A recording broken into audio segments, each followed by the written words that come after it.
ஏழ்வாரம் உய்ய அவர்கள் உரைத்தவைகள் தாம் வாழி செய்யவரை தன்னுடனே சேர்ந்து தாழ் ஒன்றில்லா மறை தாழ்ந்து தல முழுதும் கலியே ஆழ்கின்ற நாள் வந்தளித்தவன் காண்மின் அரங்கர் மௌலி சூழ்கின்ற மாலையை சூடிக் கொடுத்தவள் தொல்லருளால் வாழ்கின்றவள் இராமானுஜன் என்னும் மாமியே. பாதகங்கள் தீர்க்கும் பரம நடிகாட்டும் வேதம் அனைத்திற்கும் வித்தாகும் கோதை தமிழ் ஐயைந்தும் ஐந்தும் அறியாத மானிடரை பையம் சுமப்பது ஒன்று. அல்லினம் கடகோப ராமானுஜர் கோச்சியார் சார்பாக நமது பகுதிக்கு வருகை புரிந்திருக்கிற திண்டுக்கல் கோப்புசாமி என்கிற வேளாஞ்சோலை பிள்ளை சாமி அவர்களுக்கு கோச்சியார் அனைவரும் சார்பிலுமாக மரியாதை செய்யப்படுகிறது.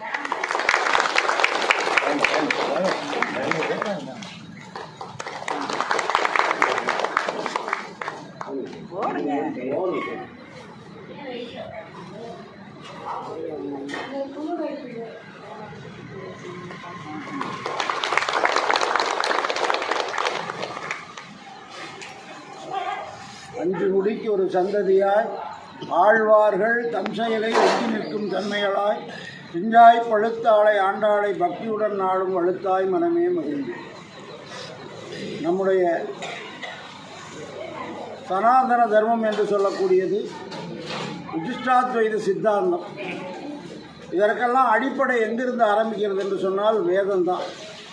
உலகத்தில் ரெண்டே வர்க்கம்தான், ஒன்று வேதத்தை ஒத்துக்கொள்ளக்கூடியவர்கள், இன்னொன்று வேதத்தை ஒத்துக்காதவர்கள்.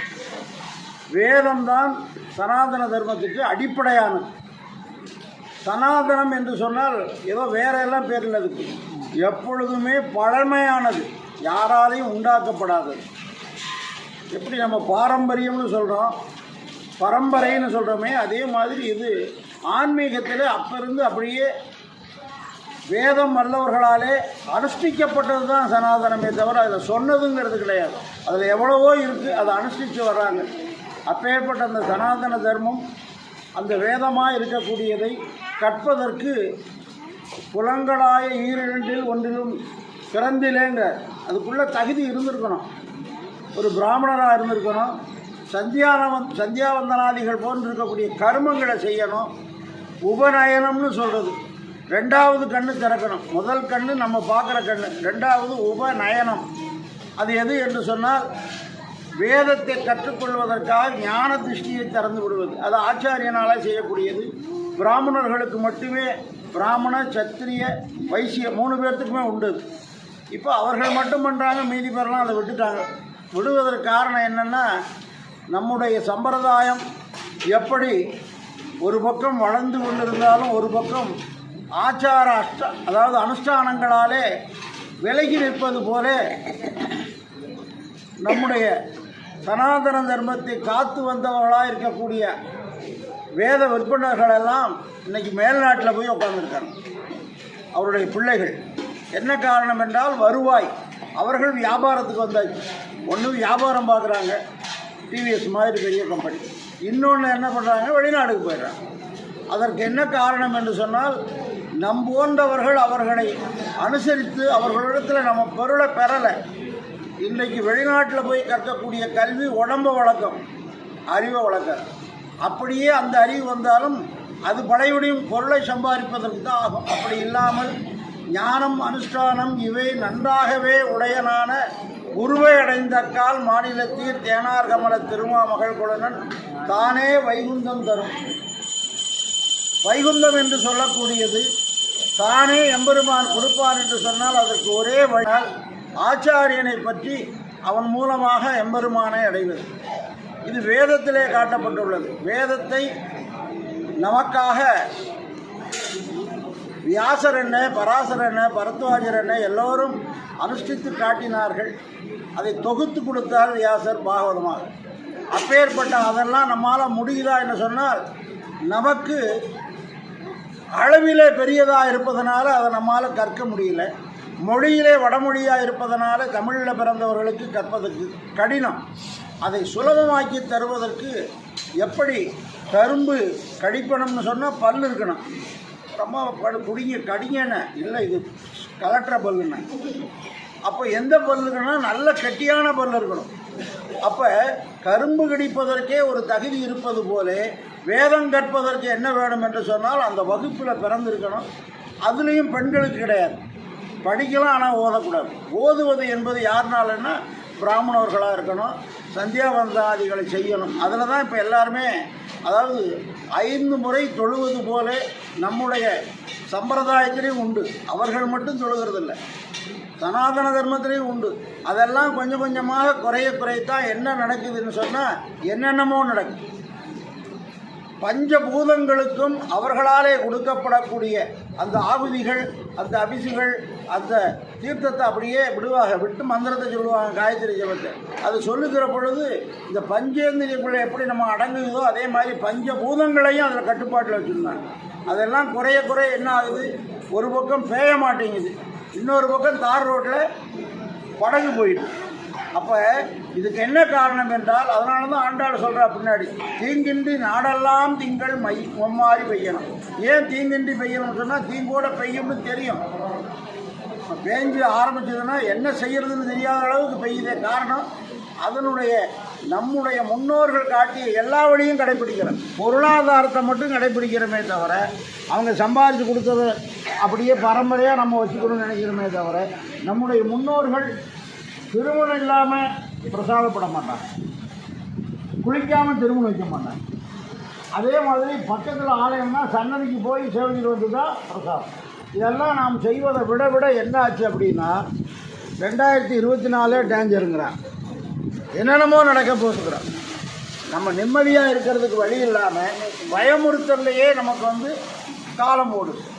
இதையெல்லாம் போக்குவதற்காக எம்பெருமான் அப்பொழுதே என்ன பண்ணார் என்றால், அதே வேதத்தை எப்படி கரும்பை சாறாக ஆக்கி கொடுத்தால் வயதானவர்கள் மட்டும் இல்லை, பல்லே இல்லாதவர்களும் கரும்பு சாறு குடிக்கலாம்.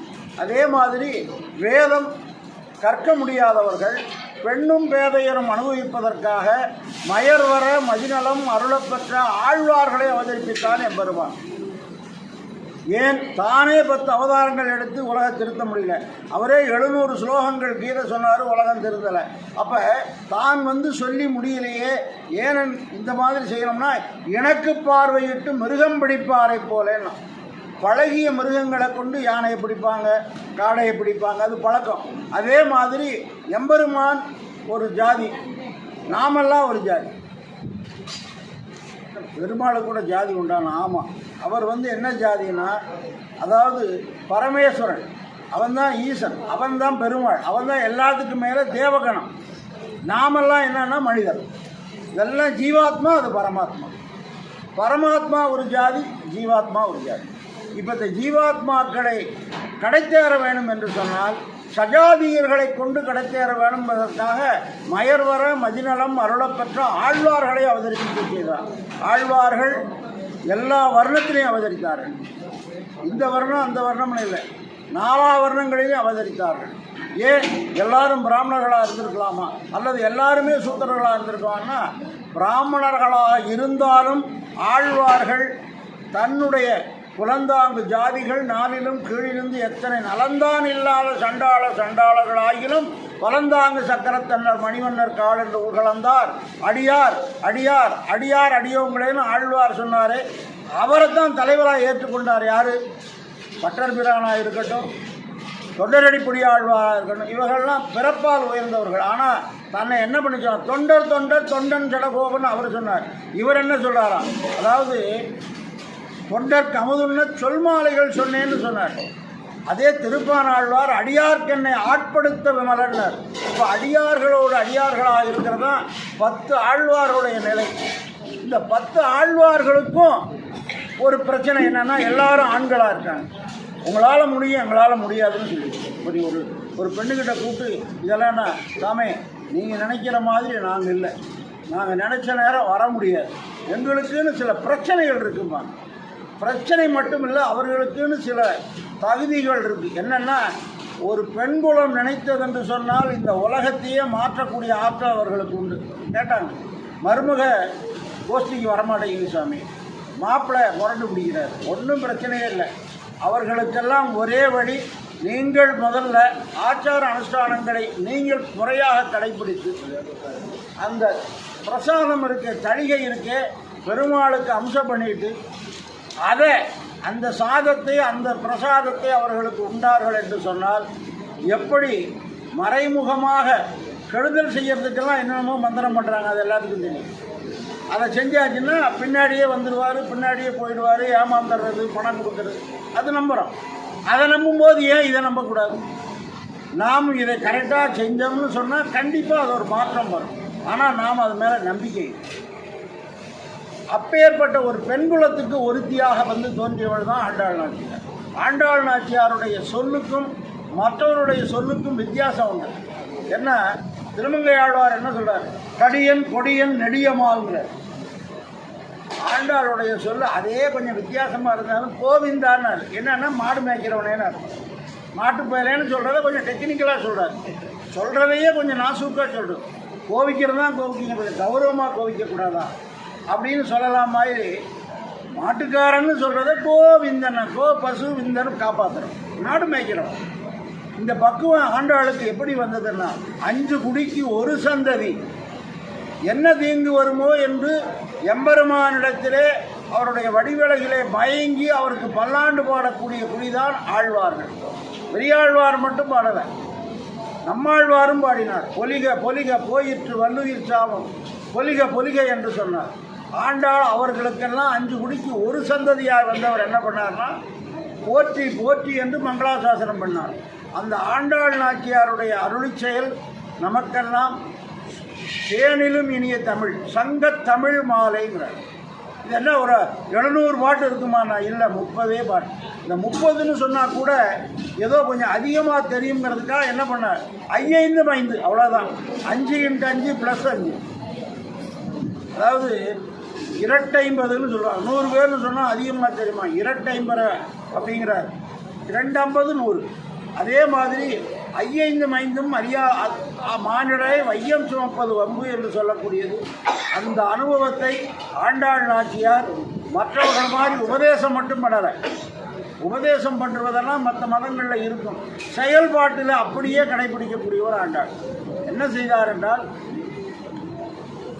ஸ்ரீவில்லிபுத்தூரிலே தனக்கு ஒரு எப்படி பெருமாள் ஒரு மாமனாரை தேர்ந்தெடுத்தாரோ அதே மாதிரி பூமி பிராட்டி ஒரு தகப்பனாரை தேர்ந்தெடுத்தார். பெருமாள் தேர்ந்தெடுத்தாரான பல அவதாரங்களில் நமக்கு கிடைக்காத வாய்ப்பு பெருமாளுக்கு முன்னே உண்டு. நம்ம அப்பா யாருன்னு நாம் தேர்ந்தெடுக்க முடியாது, நம்ம பிள்ளை யாருன்னு தேர்ந்தெடுக்க முடியாது, மனைவி யாருன்னு தேர்ந்தெடுக்கிற மாதிரி இருக்கும். அதெல்லாம் கணக்கு இல்லை, உண்மையிலேயே என்ன எழுதியிருக்கோ அதுதான் நடக்கும். அப்போ தேர்ந்தெடுக்கக்கூடிய ஒரே வாய்ப்பு யாருக்கு உண்டுன்னா பெருமாளுக்கு மட்டும்தான் உண்டு. ஏன்னா அவன் மட்டும்தான் மகன் ஒருவர் கல்லார் மாமேனி பிறான். அவன் மகன் ஒருவருக்கு ஆவதே. அவர் என்ன பண்ணார்னா ஒரு தகப்பனை தேர்ந்தெடுத்து தசரதனை தந்தையாக தேர்ந்தெடுத்தார், வசுதேவரை தந்தையாக தேர்ந்தெடுத்தார். அது மட்டும் இல்லை, ஒரு பிறவியிலே 2 பிறவி 2 தகப்பனாரை வச்சுட்டார்.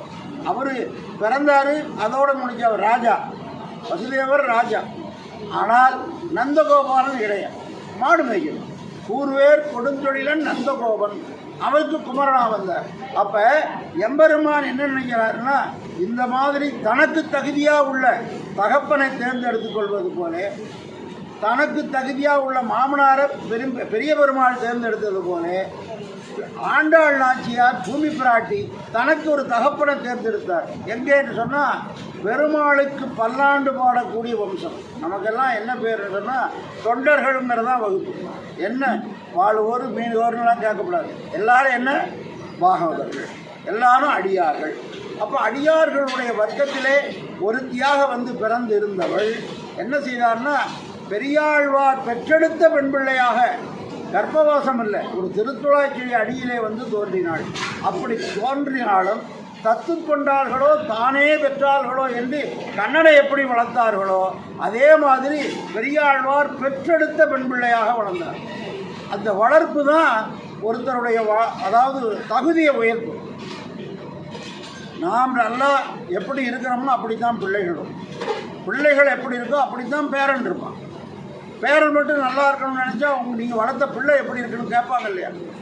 ஆண்டாள் நாச்சியார் சாட்சாத் பரபிரம்மம் தவிர வேற ஒருவரும் இல்லை என்று சொல்லி தேவாதி தேவனை சென்று நாம் சேவித்தால் உன்னை அர்த்தித்து வந்தோம்னு சொன்னார்னா அதுக்கு என்ன காரணம்? பெரியாழ்வார் திருப்பல்லாண்டிலே அற்புதமாக சொல்றார். எந்தை தந்தை தந்தை தந்தைதன் மூத்தப்பன் 7 படிகால் தொடங்கி வந்து வழி வழி ஆட்சிக்கின்றோம். நாங்கள் 7 தலைமுறையாக உண்மையை தொழுகிறோம். 7 ஆட்காலும் பழிப்பிலோம். நாங்கள் 7 ஆட்காலும் பழிப்பிலோம். அப்பேற்பட்ட அந்த ஆண்டாள் யாருக்கு பிறந்தார்னா, ஆண்டாள் வந்து பெரியாழ்வார் பெற்றெடுத்த பெண் பிள்ளை. அப்படியே கொஞ்சம் பெற்றெடுத்த பெண் பிள்ளை. அந்த பெரியாழ்வார் பெற்றெடுத்திருக்கக்கூடிய பெண் பிள்ளையானவள் இளமையிலேயே திருத்துழாய் ஒன்றுதான் உழைக்கின்ற பொழுதே திருத்துழாயினுடைய மனத்தோடு வரும். மற்ற எல்லாம் கருவேப்பிலை கூட கொஞ்சம் நாளானா தான், இல்லைன்னா இளந்தரை எடுத்திங்கன்னா வாழ வராது. மல்லியும் அதே தான். ஆனால் திருத்துழாய் ஒன்று மட்டும்தான் 2 இலை இருந்தால் போதும். அப்பேற்பட்ட திருத்துழாயின் அடியிலே தோன்றிய ஆண்டாள் நாச்சியார் திருத்துழாய் போன்றே எப்படி எம்பெருமானுக்கு தவிர வேற எதுக்கும் அதை பயன்படுத்தலை. சளி காய்ச்சல் கொரோனாவுக்கு வேணால் சாப்பிட்டா எல்லாம். பெருமாள் தெய்வத்துக்குன்னு சொன்னால் அது பெருமாளுக்கு மட்டும்தான். அப்பேற்பட்ட திருத்துழாயின் அடியிலே தோன்றி நம்மையெல்லாம் உஜ்ஜீவிப்பதற்காக 30 பாசுரங்கள் திருப்பாவை அருளிச்சு. இந்த 30 பாசுரங்கள் ரொம்ப அற்புதமான உள்ள நுழையும் போது இன்றோ திருவாடிப்பூரம் எமக்காக அன்றோ இந்த ஆண்டாள் அவதரித்தாள். யாருக்காக அவதாரம் பண்ணானா? ஒவ்வொருத்தரும் சேவிக்கிறப்போ நமக்காக தான், வேற யாருக்கும் இல்லை. நமக்காக அன்றோ இந்த ஆண்டாள் அவதரித்தாள். குன்றாத வாழ்வான வைகுந்தவான் போகந்தன்னை இகழ்ந்து ஆழ்வார் திருமகளாராய். எம்பெருமான் பரமபதத்திலே இருக்கக்கூடிய எம்பெருமான், பார்க்கடலிலே பள்ளி கொண்டிருக்கக்கூடிய எம்பெருமான், அவருடைய திருவடியை கூசி பிடிக்கக்கூடிய மெல்லடியுடைய அதற்கு நித்திய கைங்கரியம் பண்ணவங்க. நம்மளை மாதிரி கொரோனாவில் கஷ்டப்பட்ட மாதிரி கஷ்டப்படுறது இல்லைங்க. சுகம், பசி இல்லை, பால்கார் வருவார்னு கவலை இல்லை, சிலிண்டரி தீர்ந்து போச்சுங்கிற கவலை இல்லை. எந்த கவலையும் இல்லாமல் அகமண்ணா அகமண்ணா அகமண்ணான்னு சொல்லி எம்பெருமானுடைய குணத்தை அனுபவித்து கொண்டு இருக்கிறது தான். இப்போ நமக்கு அப்படி இருந்தால் நல்லா தான் இருக்கும். ஆனால் அப்படி வாய்ப்பு இல்லை. இப்படி இருக்கும்போது தான் ஏதாவது இந்த விளையாட்டு போட்டி நடக்கும். இந்த பொங்கலுக்கு நாளைக்கெல்லாம் காலை கட்டிட்டு ஓட சொல்லுவாங்க, கண்ணை கட்டிட்டு உடைக்க சொல்லுவாங்க. அப்படி நமக்கெல்லாம் ஒரு விளையாட்டு கொடுத்துருக்காரு. என்னென்னா, சம்சாரமாகிற பெருங்கடலிலே விழுந்து அதுலேருந்து தப்பிச்சு எத்தனை பேர் வர்றீங்க பார்க்கலாங்கிறது தான். அதுக்கு வழியை ரொம்ப சுலபமாக காட்டியிருக்காங்க. அதாவது கண்ணை கட்டி விட்ட பிற்பாடு நமக்கு வேண்டிய ஆள் கட்டினா அங்கே தெரியும். அந்த மாதிரி ஆழ்வார்கள் என்ன பண்ணாங்க, நமக்கு தெரிகிற வழியும் காட்டியிருக்காங்க. பந்தம் மறுப்பதோர் மருந்தும் காட்டும். பந்தத்தை கொடுத்த அதே எம்பெருமான் பந்தம் மறுப்பதோர் மருந்தாக காட்டியிருக்காங்க. எதை காட்டினான்னா, ஆழ்வாருடைய ஈரச் சொற்களை சொல்லுங்கள். அது முடியலையா, திருப்பாவையாவது அனுசந்தானம் செய்யும். அப்படி திருப்பாவை என்று சொன்னார் என்ன, மனிதனுக்கு எல்லா உறுப்புகளை காட்டிலும் முக்கியமானது தலை தான். தலையில் முக்கியமானது கண்கள் தான். கண்ணில் முக்கியமானது கருவிழி. கருவிழியில் முக்கியமானது உள்ளே இருக்கிற பாவை. பாவைன்னு சொன்னால் அதுக்குள்ளே வந்து ஒரு பூசலாக மாதிரி இருக்கும். அது தெரியலன்னா கண்ணு பூச்சி எல்லாம் இருக்கும், கண் தெரியாது. அப்போ திவ்ய பிரபந்தங்கள் வேதங்களிலே முக்கியமானதாக இருக்கக்கூடியது திவ்ய பிரபந்தங்கள். திவ்ய பிரபந்தங்களில் முக்கியமாக இருக்கக்கூடியது நாச்சியார் திருமொழியும் நம்முடைய திருப்பாவையும். திருப்பாவையில் முக்கியமாக இருக்கக்கூடியது எது என்று சொன்னால் சிற்றஞ்சிறுகாலை என்று நாளைக்கு அனுபவிக்கக்கூடியது. அந்த இன்றைய சொல்கிறோம், உந்தனோடு உற்றோமையாகவும் உனக்கே நாம் ஆட்சிவோம். எல்லை இளங்கலில் சொல்கிறார், திருப்பாவையாகிறது இப்பாட்டுரேங்கிறார். நானே தான் ஆகிடுவேன். அப்போ திருப்பாவை தான் நமக்கு வந்து ஒரு பெரிய பொக்கிஷமாக அமைஞ்சிருக்கு. அந்த திருப்பாவையை அனுதினமும் அனுசந்திக்கிறீங்க, அது ஒரு பெரிய பாக்கியம். தமிழ்நாட்டிலேயே எனக்கு தெரிஞ்ச அளவுக்கு நிறைய இடங்களில் நடந்தாலும் அம்மா ஆரம்பித்து வச்சாங்க. ஆண்டாளம்மாவனுடைய அந்த கைங்கரியம் எல்லோரையும் ஒன்று சேர்த்து, அதாவது எப்படி ஆண்டாள் நாச்சியார் ஆயர்பாடியாகவே மாற்றினார், எதை சிவிலிபுத்தூரில் மாற்றினாருங்கிறது இப்போ போனாலும் சேவிக்கலாம். நீராட்டத்துக்கு போகும்போது எல்லா குடிசை திருமாலையிலேருந்து வர்றாங்க. போய் இன்றைக்கி நீராட்டம் நடக்குது. இப்போ 4வது நாளாக இன்னும் மணிக்கு 5வது நாள், இன்றைக்கி 6வது நாள். அப்போ அந்த ஊரையே மாற்றினார். அது முடியுமா என்று சொன்னால், எப்படி திருவரங்கத்து அமுதனார் சொல்றார், இருப்பிடம் வைகுந்தம் வேங்கடம் மாலிருஞ்சோலை என்னும் பொறுப்பிடம் மாயனுக்கு என்பர் நல்லோர் அவை தம்முடன் வந்து இருப்பிடம் என்ற ராமானுஜ அந்த மனத்தினுள்ளே வந்து அவை தம்முடன் வந்து இருப்பிடமே என்று சொல்லி தன்னுடைய மனதை சொல்றார். ஆகினார் அவரை அத்தனை இங்கே கொண்டு வந்தார். இவர் என்ன பண்ணார், வைகுந்தமாகும் தம் ஊரல்லானார். நம்மாழ்வார் வைகுந்தமாகவே எல்லா ஊரையும் மாற்றினார். ஆண்டாள் ஆயர்பாடியாக மாற்றி பெண்களை எல்லாம் அழைத்து கொண்டு நோன்பு நோக்க வேண்டும். ஏன் நோன்பு நோக்கணும்னா, நோன்புன்னா என்ன அர்த்தம், விரதம். உண்ணா நோன்பும்பாங்க, பின்னாடி சாப்பிட்றதுல எப்போதுமே உண்மையாக சாப்பிட்றது உண்ணா நோன்பு, அதுதான் ஏகாதசி விரதம்.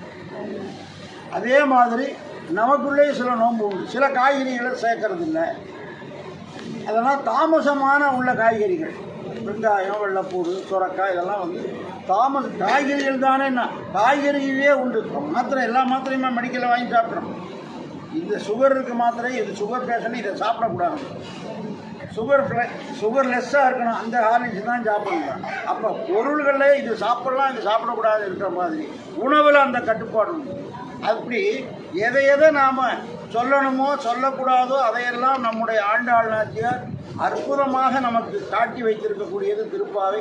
30 பாசுரத்திலே ஆண்டாள் நாச்சியார் காட்டிய வழியிலே வளர்ந்து வரக்கூடியது நம்ம அல்லிநகரம். இந்த அல்லிநகரத்தில் தொடர்ந்து இதே மாதிரி நம்முடைய ஆண்டாளம்மா அவருடைய வாரிசுகளாக நம்ம, அதாவது அமுதனார் என்ன, நம்முடைய ரங்கநாதன் என்ன, எல்லாம் கோஷ்டி எல்லாருமே தனித்தனியாக சொன்னால் அதுக்கு தான் நேரம் இருக்கும். அவ்வளவு பேருமே அம்மாவனுடைய வாரிசாக இருந்து ஒரு அற்புதமான கோஷ்டியை நடத்தி வர்றீங்க. அடியனுக்கு வருஷம் இது ஒரு வாய்ப்பு, எல்லாரையும் வந்து சந்தித்து சேவிச்சுட்டு போகிறோம். இந்த திருப்பாவையில் ஒரு நாளில் நீங்கள் டெய்லி அனுபவிக்கிறீங்க. சாமி டெய்லி சொல்லிகிட்டு இருக்காரு, ஆனால் என்ன எல்லாரும் கேட்டுருக்கீங்க. அடியனுக்கு தெரிஞ்சது என்னென்னா, தோப்புசாமிகள் சொன்ன சில விஷயங்களை அப்படி சாரமாக சொல்லிட்டு போயிடுவோம், நீங்கள் அதை வச்சு அனுபவிக்கிறீங்க. அவ்வளோ எம்பெருமானுடைய குணானுபவத்தை ஈடுபட்ட ஆழ்வார்களை காட்டிலும் ஆண்டாள் ஒரு அற்புதமான உயர்ந்த நிலையிலே மானிடக்கென்று பேச்சுப்படில் வாழகில்லேன்னார். ஆழ்வார்களில் 2 பேர் மட்டும்தான் நாயகி பாவத்தை ஏறிட்டு கொண்டார். பராங்குச நாயகி, பரகால நாயகி. மற்றவர்களும் ஆழ்வார்களாக இருந்தார். இதில் என்ன, ஏன் மற்றவங்களாம் ஆகலைன்னு கேட்கக்கூடாது. மற்றவங்களுக்கு எல்லாருமே நாயகி தான். ஏன்னா ஜீவாத்மாக்கள் அத்தனையும் பரமாத்மா ஒருத்தந்தான் புருஷன். மற்றவர்களும் அவர்கள் அந்த அளவில் இருந்துட்டாங்க. ஆனால் எப்படி இப்போ எல்லாரும் இருந்தாலும் கூட ஒரு பெரிய சாமிகள் வர்றாருன்னா விறுவிறுன்னு ஓடுறாங்கன்னா அந்த சாமி இடத்துல யாருக்கு ஈடுபாடு அதிகமோ அவங்க ஓடுவாங்க. ஈடுபாடு அதிகமானது விஞ்சக்கூடிய செயலுடையோ 2 ஆழ்வார் தான். பராங்குச நாயகியாகவும் பரகாரணையாகவும் தன்னை மாற்றிக்கிட்டாங்க. பெண்ணாக மாற்றிக்கொண்டு காதல் பித்தேறினார்கள். காதல் பித்தேறினா என்ன ஆகும்னா, தன்னிலை போய் பெண்ணிலையாய் காதல் பித்தேறி. பெண்ணிலையை அந்த 2 பேர் ஏற்றுக்கொண்டார்கள். எல்லோருமே ஜீவாத்மாக்கள் அத்தனையும் முழுக்க எல்லாமே பெண்கள் தான். அந்த பெண்களிலே 2 ஆழ்வார்கள் மட்டும்தான் பெண்ணாக ஏற்றுக்கொண்டார். அவர்களுக்கும் கூட எப்படின்னு சொன்னால், மனத்தை மாற்றினா உடம்பு அப்படித்தானே இருந்தது. அப்படி இல்லாமல் ஆண்டாள் நாச்சியார் தன்னை வந்து முழுக்க பெண்ணாக மாற்ற பெண்ணாகவே பிறந்தார். அந்த பிறப்பு என்ன ஆகும் என்று சொன்னால், யாராவது ஒருத்தருக்கு பேசினா போதும் நான் விட்டுவேன். மானிடக்கென்று பேச்சுப்படையில் வாழகிறேன் கண்டாய் மன்மதனே என்று சொல்லி வேங்கடவர்க்கென்னை விதி என்ற இம்மாற்றம் நாம் கடவா வண்ணமே நல்கு என்று சொல்லி பிரார்த்தனை பண்ணலாமான்னா பண்ணலாம். ஆண்டாள் நிலையில் இருந்தால் பண்ணலாம். நாம் பண்ணுறது எதுக்கோ பண்ணால் ஆகாது. இந்த ஆத்மா பரமாத்மாவை சேர வேண்டும் என்பதற்காக அந்த துடிப்பு வறுமையானால் தாராளமாக பண்ணலாம். அதாவது வேங்கடவருக்கு என்னை விதி என்ற இம்மாற்றம் நாம் கடவா வண்ணமே நல்கினார். அப்பேற்பட்ட ஆண்டாள் முதல் பாசுரத்திலே இந்த நாளை கொண்டாடுகிறார். ஒரு நல்ல விஷயம் செய்யணும்னு சொன்னால், தசரதனுக்கு நாளைக்கு ராமனுக்கு பட்டாபிஷேகம் பண்ணணும்னு சொன்னார். வசிஷ்ட கூப்பிட்டார், நாளைக்கே நல்ல நாள் நாளைக்கு. ஏன்னா அந்த நாள் வந்து அப்படி அமைஞ்சிருது. அந்த நாள் பெருமாளுக்கு தெரியும் அந்த நாளில் நடக்காதுன்னு. ஆனால் வசிஷ்டர் அது நல்ல நாள். ஆண்டாளுக்கு தெரிஞ்சது மார்கழி திங்கள் மதி நிறைந்த நன்னாள் தான்.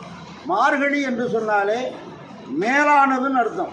அதாவது மிருகசீஷ நட்சத்திரமும் பௌர்ணமியும் கூடி வரக்கூடிய நாளில் தான் இந்த அதாவது மார்கழி மாதம். அதே மாதிரி சித்திரைனா சித்ரா பௌர்ணமி வர்றது என்னைக்கு சித்திரை நட்சத்திரம் சித்ரா பௌர்ணமி இன்னைக்கு வந்ததுன்னா அந்த மாதம் சித்திரை.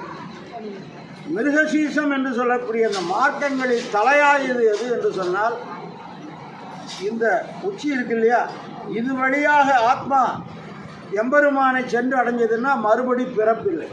இதுக்கு பேர் என்ன? அர்ச்சராதிகதின்னு பேர். மற்றதெல்லாம் கர்ப்பகதி. இப்போ நமக்கெல்லாம் அது இருந்துக்கிட்டே இருக்கும். அது ஏதோ ஒரு கர்ப்பம். ஒன்று தாயினுடைய கர்ப்பத்தில் பிள்ளையாக பிறக்கலாம், மிருகத்தினுடைய கர்ப்பமாக இருந்தால் ஏதோ ஒரு மிருகமாக பிறக்கலாம். அப்படி கர்ப்பகதி கண்டிப்பாக உண்டு. இல்லை ரொம்ப பாவம் பண்ணியாச்சா யமகதி உண்டு. தூமாதிகதி, யமகதி, கர்ப்பகதி, இந்த மாதிரி கதியெல்லாம் இல்லாமல் அக்ஷராதிகதி இதெல்லாம் போயிட்டு வர்றது. டவுன் பஸ்ஸில் ஏன்னா உட்காரதுக்குள்ளே நீ இருந்து அடுத்த ஸ்டாப் வந்துடும். அடுத்த பிறகு கொஞ்சம் தூரமாக போகிற பஸ்ஸில் ஏறியாச்சுன்னு சொன்னால் அடுத்த அப்படி ஃப்ளைட்டில் ஏறினாலும் இறங்கி தான் ஆகும். எந்த பிறப்பு பிறந்தாலும் மீண்டும் மீண்டும், அதாவது என்னென்ற யோனியுமாய் பிறந்தாய் நான், நீயும் பிறந்த நானும் பிறந்தேனார். ஆகையினால பிறப்பானது கண்டிப்பாக உண்டு. அந்த மாதிரி இல்லாமல் மிருகசீர்ஷ நட்சத்திரம் என்று சொல்லக்கூடிய இந்த மாதத்திலே எம்பெருமானை நினைக்கக்கூடியவர்களுக்கெல்லாம் பரமபதம் செல்வதற்கு வாய்ப்பு கொடுக்குது. அதனால தான் மார்கழியில் போனால் பரமபதம், போனால் பரமபதம் இல்லை, இதெல்லாம் உணர்ந்திருந்து போனால் பரமபதம். மார்க்க சீசமாக இருக்கக்கூடிய இந்த உயர்ந்த மார்கழி திங்கள் மதி நிறைந்த நன்னாளால் நீராட போதுவீர் போதுமினோ நேரிழை சீர்மல்கும் ஆய்ப்பாடி செல்வச் சிறுமீர்கள். ஆய்ப்பாடியில் என்ன சீர்மை என்று சொன்னால் எம்பெருமானுடைய குணங்களானது மலிந்து கிடக்கும். ஒரு சந்தர்ப்பத்தில் தெருவில் எல்லாம் விற்றுட்டு போவாங்க. பெரியவங்க என்ன செய்வாங்கன்னா குழந்தைகிட்ட கொடுத்து நீ போய் வெண்ணெய் விற்றுட்டு வா, நீ தயிர் விற்றுட்டு வா, நீ பால் விற்றுட்டு வான்னு சொல்லி ஒவ்வொரு குடும்பத்தில் அவங்க கொடுத்து விடுவாங்களாம். ஏன் மற்ற வீட்டில் இல்லையான்னா அங்கேயும் பெரிய பெரிய செல்வந்தர்களாக இருப்பவர்கள், சாமானியமாக இருக்கவங்க மாடு வச்சுக்க மாட்டாங்க, ஆனால் மாடு வளர்ப்பாங்க, அடுத்தவங்களுக்கு வளர்த்து கொடுப்பாங்க, அவங்களுக்கு பால் வேணும். இதை விற்பதற்காக வருகிற பொழுது அந்த ஆயர் சிறுமைகள் தலையில் வச்சுட்டு என்ன சொல்லி விற்றுட்டு வரணும்? பால் வாங்கலையா தயிர் வாங்கலையான்னு சொல்லணும். ஆனால் கொஞ்ச நேரம் சொல்லிகிட்டே வருவாங்களாம். அப்புறம் என்ன பண்ணுவாங்களாம்? கோவிந்தன் வாங்கலையா தயிர்னு சொல்கிறது போல கோபாலன் வாங்கலையா, பால் விற்கிறோமா கோபாலன் விற்றுட்டு போகணும். அப்போ என்ன ஆயிடுச்சுன்னா, இப்போ மாங்காய் ஏதாவது தெருவில் வருதா? மலிஞ்சு போனால் தெருவெல்லாம் விற்பான், கிலோ 50 ரூபா 20 ரூபா 40 ரூபாம்மா. இப்போ மலிஞ்சா மந்தைக்கு வரும். அதுதான் எங்கே மலிஞ்சு போச்சுன்னா, கண்ணனுடைய நாமமே தெருவில் விற்றுட்டு போகிற அளவுக்கு வந்துருச்சுன்னா பரமபதத்தில் அகம்மன்னு அவங்கெல்லாம் சுற்றி உட்காந்துட்டு அனுபவிக்கக்கூடிய எம்பெருமான் இங்கே எப்படி வந்திருக்கான்னா தெருவில் விற்கிற அளவுக்கு வந்துருக்கு. ரொம்ப சீர் மல்கும் ஆய்ப்பாடி செல்வச் சிறுமியர்கள். இதை விட என்ன செல்வம் வேணும்? எப்பொழுதுமே, அதாவது நாராயண நாமத்தை சொன்னாலே எல்லாம் கிடைக்கும். நாமமே எல்லாம் கொடுக்கும் என்றால் நாமி என்ன கொடுக்க மாட்டான்? புலந்தரும் செல்வம் தந்திடும் அடியார் படுதுயர் ஆயின எல்லாம் நிலந்தர செய்யும் நீழ்விசும் அருளும் அருளோடு பெருநிலம் அளிக்கும் வலந்தரும் மற்றும் தந்திடும் பெற்ற தாயினும் ஆயின செய்யும் நலந்தரும் சொல். ஏன் சொல்லே கொடுக்கும் என்று சொன்னார்? அவன் தூரஸ்தனானாலும் இது கிட்டி நின்று உதவும். அவன் பரமபதத்தில் இருக்கான். கண்ணன் எங்கே இருக்கான்? துவாரையில் இருக்கான். திரௌபதிக்கு ஆபத்தில் யார் வந்தா? கண்ணனா வந்தான். கண்ணன் அல்ல, கண்ணனுடைய நாமத்தை சொன்னதுக்கு சேலை வந்தது. நமக்கு சேதனர் நின்ற அளவுக்கு ஈடாயிடும். அவனுக்கு என்ன வேணுமோ, தண்ணி வேணும்னு கேட்குறவன்கிட்ட கொண்டு போய் உனக்கு ஒரு நகை தரேன்னு சொன்னால் கூட விற்குது, எனக்கு முதல்ல தண்ணியை கொடுமா. அங்கே நகை தேவையில்லை. ஆபத்து என்று சொன்னால் மானம் பறிபோகுது. அங்கே என்ன வேணும்? 5 பேர் இருக்காங்க, ஒவ்வொருத்தரும் மலை மாதிரி, பீமன்லாம் அப்படியாள் அவ்வளவு பெரிய மலை மாதிரி இருக்கும் பக்கத்தில் இருந்தும் கூட ரட்சகர் அல்ல, கணவர் ரட்சகர் அல்ல என்று நம்முடைய பஞ்சபாண்டவர்களிடத்திலே பார்த்து கொள்ளலாம். 5 பேர் இருந்தும் பிரயோஜனம் இல்லை. அப்போ யார் ரட்சித்தார்கள் என்று சொன்னால் எம்பெருமானுடைய நாமமே ரட்சித்தது. அவர் தூரஸ்தன் ஆனாலும் இது கிட்டி நின்று உதவும். எதுக்கு உதாரணம்? ஆபத்திலே புடவை சுரந்தது திருநாமமிலே. அதைத்தான் ஆண்டாள் முதல்ல நாராயணனே நமக்கே பறை தருவார். இந்த பாசுரத்தில் 30 இடத்துலையும் பார்த்தீங்கன்னா பாடி அவன் நாமத்தை சொல்லுங்க இதுதான் வரும். அதனால தான் இது பாடவர்ல நாச்சியார்னு பேர். அப்பேற்பட்ட நல்ல குணத்தோடு இருக்கக்கூடிய ஆயர் சிறுமியர்களே சீர்மல்கும் ஆய்ப்பாடி செல்வச் சிறுமியர்கள் கூர்வேர் கொடுஞ்சொழிலன் நந்தகோபன் குமரன் ஏறார்ந்த கண்ணி யசோதை இளஞ்சிங்கம் கார்மேனி செங்கன். யசோதைக்கு சிங்கனாக இருக்கான், அதே நேரத்தில் நந்தகோபனுக்கு குமரனார். அப்பாவை கண்டா பிள்ளை ரொம்ப நல்ல பிள்ளை, அம்மாகிட்ட கூப்பிட்டா போமான்ட்டு போவான். ஏன்னு கேட்டால் அது அம்மாக்கிட்ட தான் செல்லம் காட்ட முடியும். அப்பாக்கிட்ட கண்டிப்பு, அப்பாக்கிட்ட செல்லம்.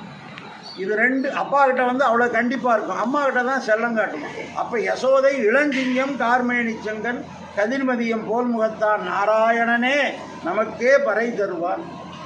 வேதாந்தங்களிலே சொல்ல முடியாதது தேடிக்கிட்டே இருக்கக்கூடிய ஒரே பாசுரத்தில் முதல்லையே சொல்லிட்டார், நாராயணனே பறை, நாராயணனே தருவான், நாராயணனே பறை கிடைக்க வேண்டும் என்று காத்திருக்கக்கூடிய நமக்கே தருவான். நாராயணனே நமக்கே பறை தருவான். பறை என்று சொன்னால் நமக்கு அவரவர்களுக்கு இப்போ நமக்கு பசி வந்த ஒருபாடு பறை என்ன பிரசாதம் தான், தாகம் வந்தால் தீர்த்தம் தான். பரமபதம் போக வேணும் என்று ஆசைப்படக்கூடியவர்களுக்கு எம்பெருமானுடைய நித்திய கைங்கரியம் அங்கே போய் செய்கிறது தான் பறை. ஒரு பெண்ணுக்கு பறை எதுன்னா நல்ல கணவனை அடையணும். கணவன் அடைஞ்சால் முடிஞ்சு போச்சானா? இல்லை, அதுக்கு மேலே பறைன்னு அலையிறாங்க. என்னென்னா குழந்தை வேணும். ஒவ்வொருத்தருக்கும் ஒன்று மாறும். இங்கே என்ன தருவார்னா இதெல்லாம் இல்லை, நாராயணனே நமக்கு பறை, இலக்கு அவனே தான். சரி, அதை அடையிறதுக்கு என்ன வழி? அவனே தான் வழி. பந்தம் இருப்பது ஒரு மருந்தும் அவனே தான். அதை முதல் பாசுரத்திலே சொல்லி இரண்டாவது பாசுரத்திலே அப்பேற்பட்ட நோன்பு அந்த விரதத்தை அனுபவிக்கிறதுக்கு நாம் என்னென்ன செய்ய வேண்டும் செய்ய வேண்டாம் என்பதை செய்யாதன செய்யோம். இதுதான் அதில் சுருக்கமான உயர்ந்த வார்த்தை. மற்றதெல்லாம் விட்டுருங்க, மற்றதை காட்டிலும் செய்யாதன செய்யோம் என்றார். நம்முடைய அம்மா பழக்கத்தில் இது இல்லைங்க. அலிநகரில் வேறு நான் சொன்னால் கூட நடக்காது. அம்மா இருந்த காலத்தில் என்ன செஞ்சாங்களோ அதைத்தான் நாங்கள் செய்யலாம். அப்போ முன்னோர் மொழிந்த முறைகளைத்தான் அப்படியே செய்யணும். நம்ம இஷ்டத்துக்கு தன்னெஞ்சில் தோற்றினதை சொல்லி இது சுத்த உபதேசவர வார்த்தை என்பது மூர்க்கர் ஆவார். செய்யாதன செய்யோம் தீக்குறளை சென்றோதோ ஐயமும் பிச்சையும் ஆந்தனையும் கைகாட்டி உய்யும் ஆறெண்ணி உகந்தேலோர் எம்பாவாய். உய்யும் ஆறு சுவாமி திருக்கச்சி நம்பிகளிடத்தில் வரதராஜ பெருமாள் சொன்ன அந்த ஆறு இருக்கு பாருங்க. ஒன்றே ஒன்று, அகமே பரதத்துவம், நானே பரதத்துவம். எல்லாத்த காட்டிலும் பெரிய நம்பிகளை ஆசிரிக்க வேணும்னு சொன்னார். அப்போ நேராக பெருமாள் என்ன ஆசிரிக்கணும்னு சொல்லியிருக்கலாம்ல. ராமானுஜருக்கு சொன்னதே பெரிய நம்பிகளை போய் ஆசிரிக்கணும்னு சொன்னார். ஏன் என்று சொன்னார், பிடித்தார் வீட்டிலிருந்து பெரியவானும் நிலாவுவது. ஆச்சாரியனை பற்றி தான் எம்பெருமானத்தில் போகணும். யானை விலைக்கு வாங்கிட்டு வந்து கட்டிடலாம். எவ்வளவு யானைன்னா 2 லட்சம் 3 லட்சம் வாங்கிட்டு வந்து கட்டியாச்சு. யானைப்பாகனை கூப்பிட்டு கேட்டான், அவனுக்கு 40,000 சம்பளம்னா, உனக்கு சம்பளம் இவ்வளோலாம் கொடுக்க முடியாது போனேன். மறுநாள் காலையில் எழுந்திரிச்சோடனே நான் தான் ஓனர்னு போய் நிற்க முடியுமா? நீ உரிமையாளனாக இருக்கலாம், ஆனால் அதை கட்டுப்படுத்துகிறக்கூடிய ஆற்றல் நமக்கு கிடையாது. அந்த ஆற்றல் யாருக்கு? பாகனுக்கு தான் இருக்கும்.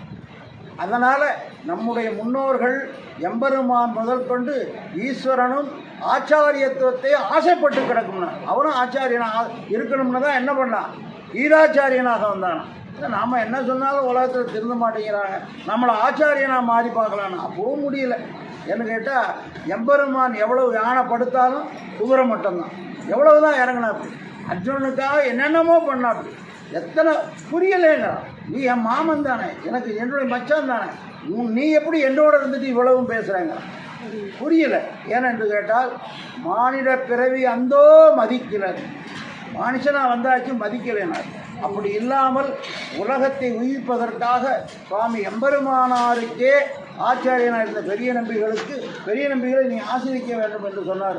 உய்யும் ஆறு எண்ணி உகந்தேலோர் எம்பாவா என்று சொல்லி நம்முடைய முன்னோர்கள் யாரை காட்டினார்கள் என்று சொன்னால் ஆச்சாரியனாக இருக்கக்கூடிய எம்பெருமானாருடைய சம்பிரதாயமாக காட்டினார். ஓங்கி உலகளந்த உத்தமன் யார்? எம்பெருமானார் தான் உலகத்தை பூரா அளந்தார். பரமபதத்தை இங்கிருந்தே கொடுக்குறார்.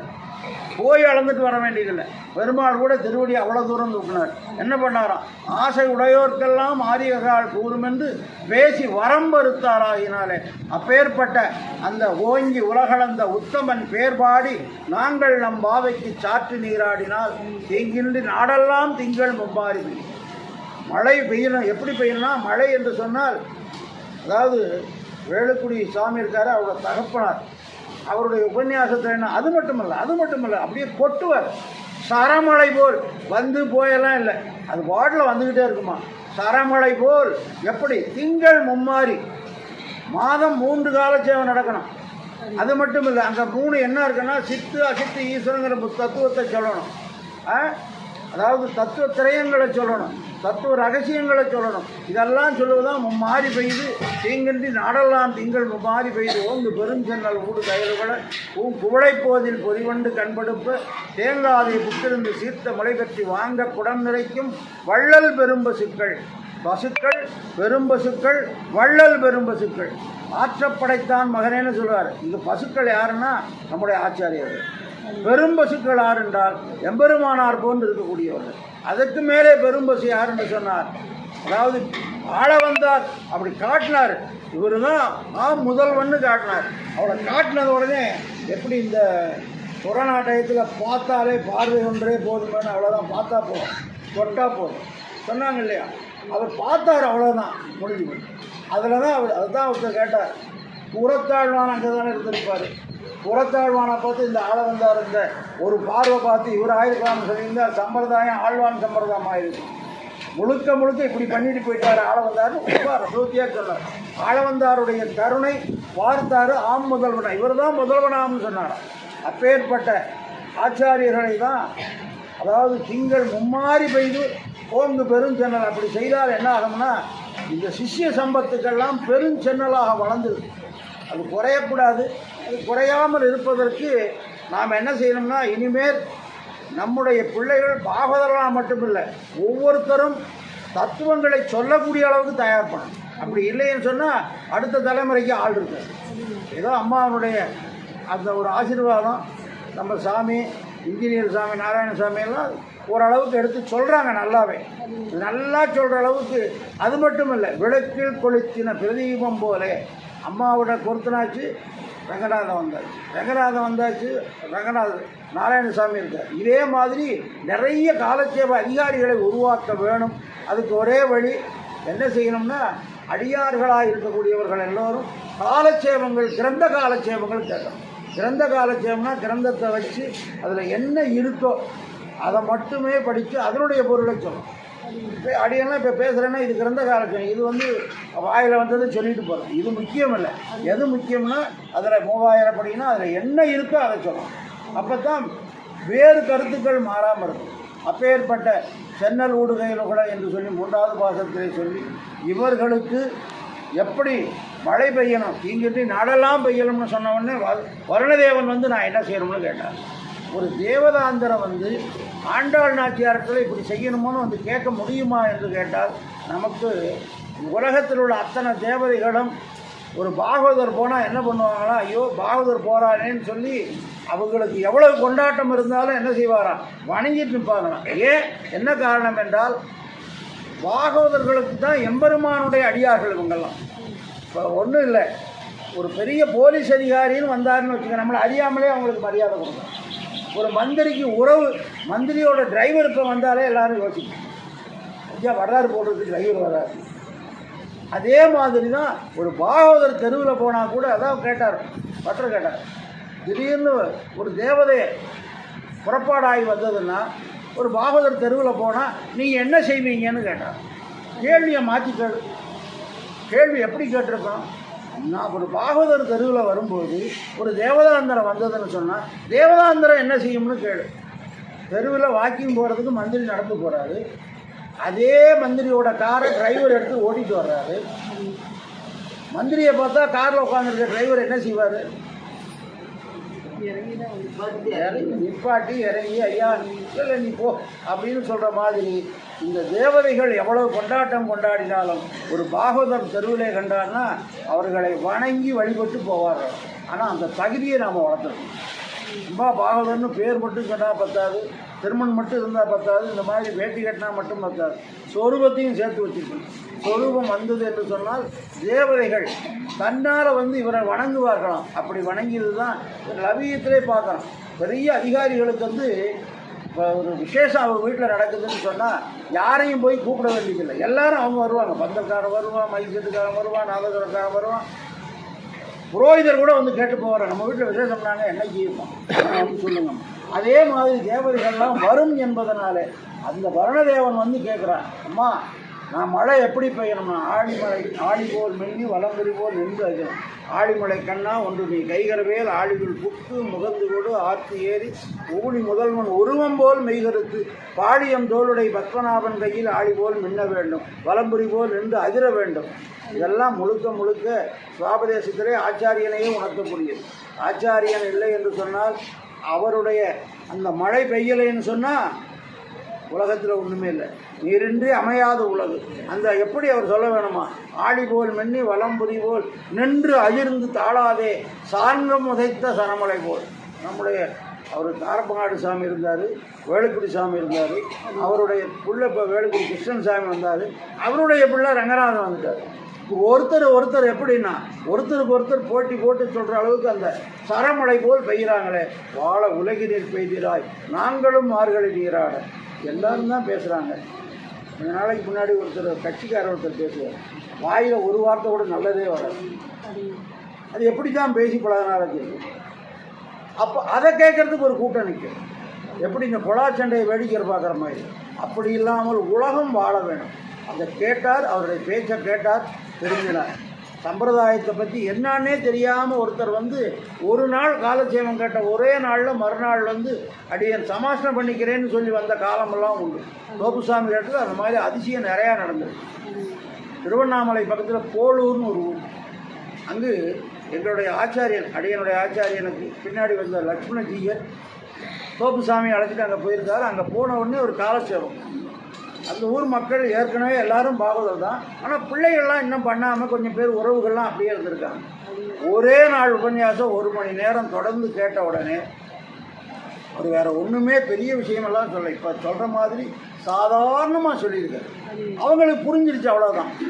என்ன ஒரே வழி என்று சொன்னால், எப்படி ஒரு காட்டை பூரா அழிக்கிறதுக்கு ஒரு தீக்குச்சி போதும், உங்களுடைய பாவங்களை எல்லாம் போக்குறதுக்கு இது ஒன்று போதும். சங்கு சக்கரங்கள் தீயில் பொழிகின்ற செஞ்சுடர் ஆழி திகழ் திரு சக்கரத்தின் கோயில் புரியாலே ஒற்றுண்டு நின்று குடிகுடி ஆட்சி செய்கின்றோம். நெத்தியில் திருமணிட்டுங்க, அவனுடைய நாமத்தை வச்சுங்க. தோளில் சங்கு சக்கரம் தரிச்சுங்க, அவனுடைய நாமத்தை பேராக வச்சுங்க. இப்படி இருந்தால் அந்த மாதிரி போயிடுமா அப்படின்னா, ஒரு பெரிய ஒன்றுக்கு ஆகாத ஒரு மாதிரியான ஆள் ஒரு ஜட்ஜு வீட்டில் சம்மந்தம் பண்ணிட்டாரு. அந்த ஊருக்காரங்க யாராவது அவரை போய் வம்பிழுப்பாங்களா? அது ஜட்ஜுக்கு வேண்டிய ஆளுமா? ஜட்ஜுக்கு வேண்டிய ஆளுனா காவல்துறை அவரோட இருக்கும். நல்லது கெட்டது அப்புறம். அதே மாதிரி எம்பெருமானுடைய சம்பந்தம் இவ்வளோதான் சொன்னாரே இல்லையா, எல்லோரும் 140 பேர் ஒரே நாளில் சமாசனம் பண்ணியிருக்காங்க. காலையில் ஆரம்பித்து சாயந்தரம் வரைக்கும் நடந்துக்கிட்டே இருந்ததான். எனவே நம்முடைய சம்பிரதாயத்தை சொல்லக்கூடிய ஆற்றல் சரமலை போல் வாழ உலகினில் பெய்கிறாய் நாங்களும் மார்கழி நீராட மகிழ்ந்தேலோர் எம்பாவா என்று சொல்லி, அதற்கு இதுக்கு தகுதி நமக்கு வேணுமே. நாம் செய்திருக்கக்கூடிய பாவங்கள் நிறைய என்று சொல்ல இல்லை. இச்சாலே நீயும் வேண்டாம் நானும் வேண்டாம், தன்னிடையே போகும்னா. ஒன்றும் பெருசாக பண்ண வேண்டாம், அது தன்னாலேயே போகும்னா. எப்படி போகும் என்றால், ஒரு பெரியவருடைய பெரியார் காட்பட்டக்கால் பெறாத பயன் பெறுமாறுன்னா. ஒரு மண் உருண்டை இருக்குது, அதை எடுத்து இந்த கையில் வச்சு அந்த களிமண் உருண்டையை உருட்டிக்கிட்டே இருந்தோம்னு சொன்னால் இது கெட்டி ஆகிடும்.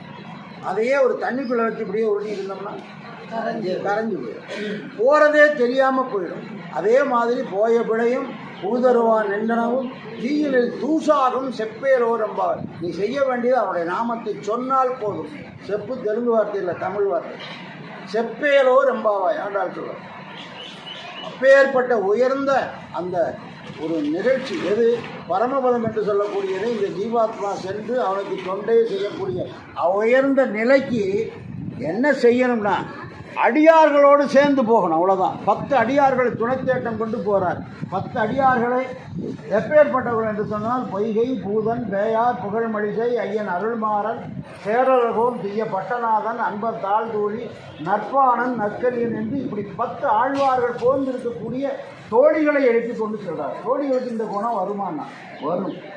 ஏன்னா ஆண்டாளே அந்த தோழியாக வரும்போது ஆழ்வார்கள்லாம் அங்கே வரிசையாக இருப்பாங்க இல்லையா, அந்த ஆழ்வார்கள் போன்று இருக்கக்கூடியவர்களை 10 தகுதி உடையவர்களை அழைத்து கொண்டு முதல் 5 பாசுரத்திலே பரத்வம் வியூகம் விபவம் அந்தரியாமித்தம் அச்சாவதாரம். எம்பெருமான் நிலை 5. பரத்வம் நாராயணனே நமக்கே பறை தருவான். வியூகம் பையத்துகின்ற பரமன் அடிபாடு. விபவம் ஓங்கி உலகளந்த உத்தமன் வாமன் அவதாரம். அர்ச்சாவதாரம் மாயனை மண்ணு வடமதுரை மைந்தவன் அந்தரியாமைக்கும் ஆழிமலை கண்ணா மலைக்கு நீ தான் உள்ளே இருக்கு. ஆழிமலை கண்ணா மழையை பெய்யறதுக்கு வர்ணதேவனுக்கு உள்ளே இருந்து யார் செய்கிறது? இதில் என்னென்னா எம்பெருமானை முழுமையாக தெரிந்து கொண்டவர்களுக்கு நிற்கின்றதெல்லாம் நெடுமால் என்று அறியாதார் கற்கின்றதெல்லாம் கிடைக்கும். அப்போ ஏன் தேவதாந்தரங்களை தொழ வேண்டியதானே அப்படின்னா, தேவதாந்தரங்களுக்கு அந்த அந்த வாய்ப்பு இல்லை, அவங்களுக்கு அது தொழக்கூடிய அளவுக்கு இல்லை.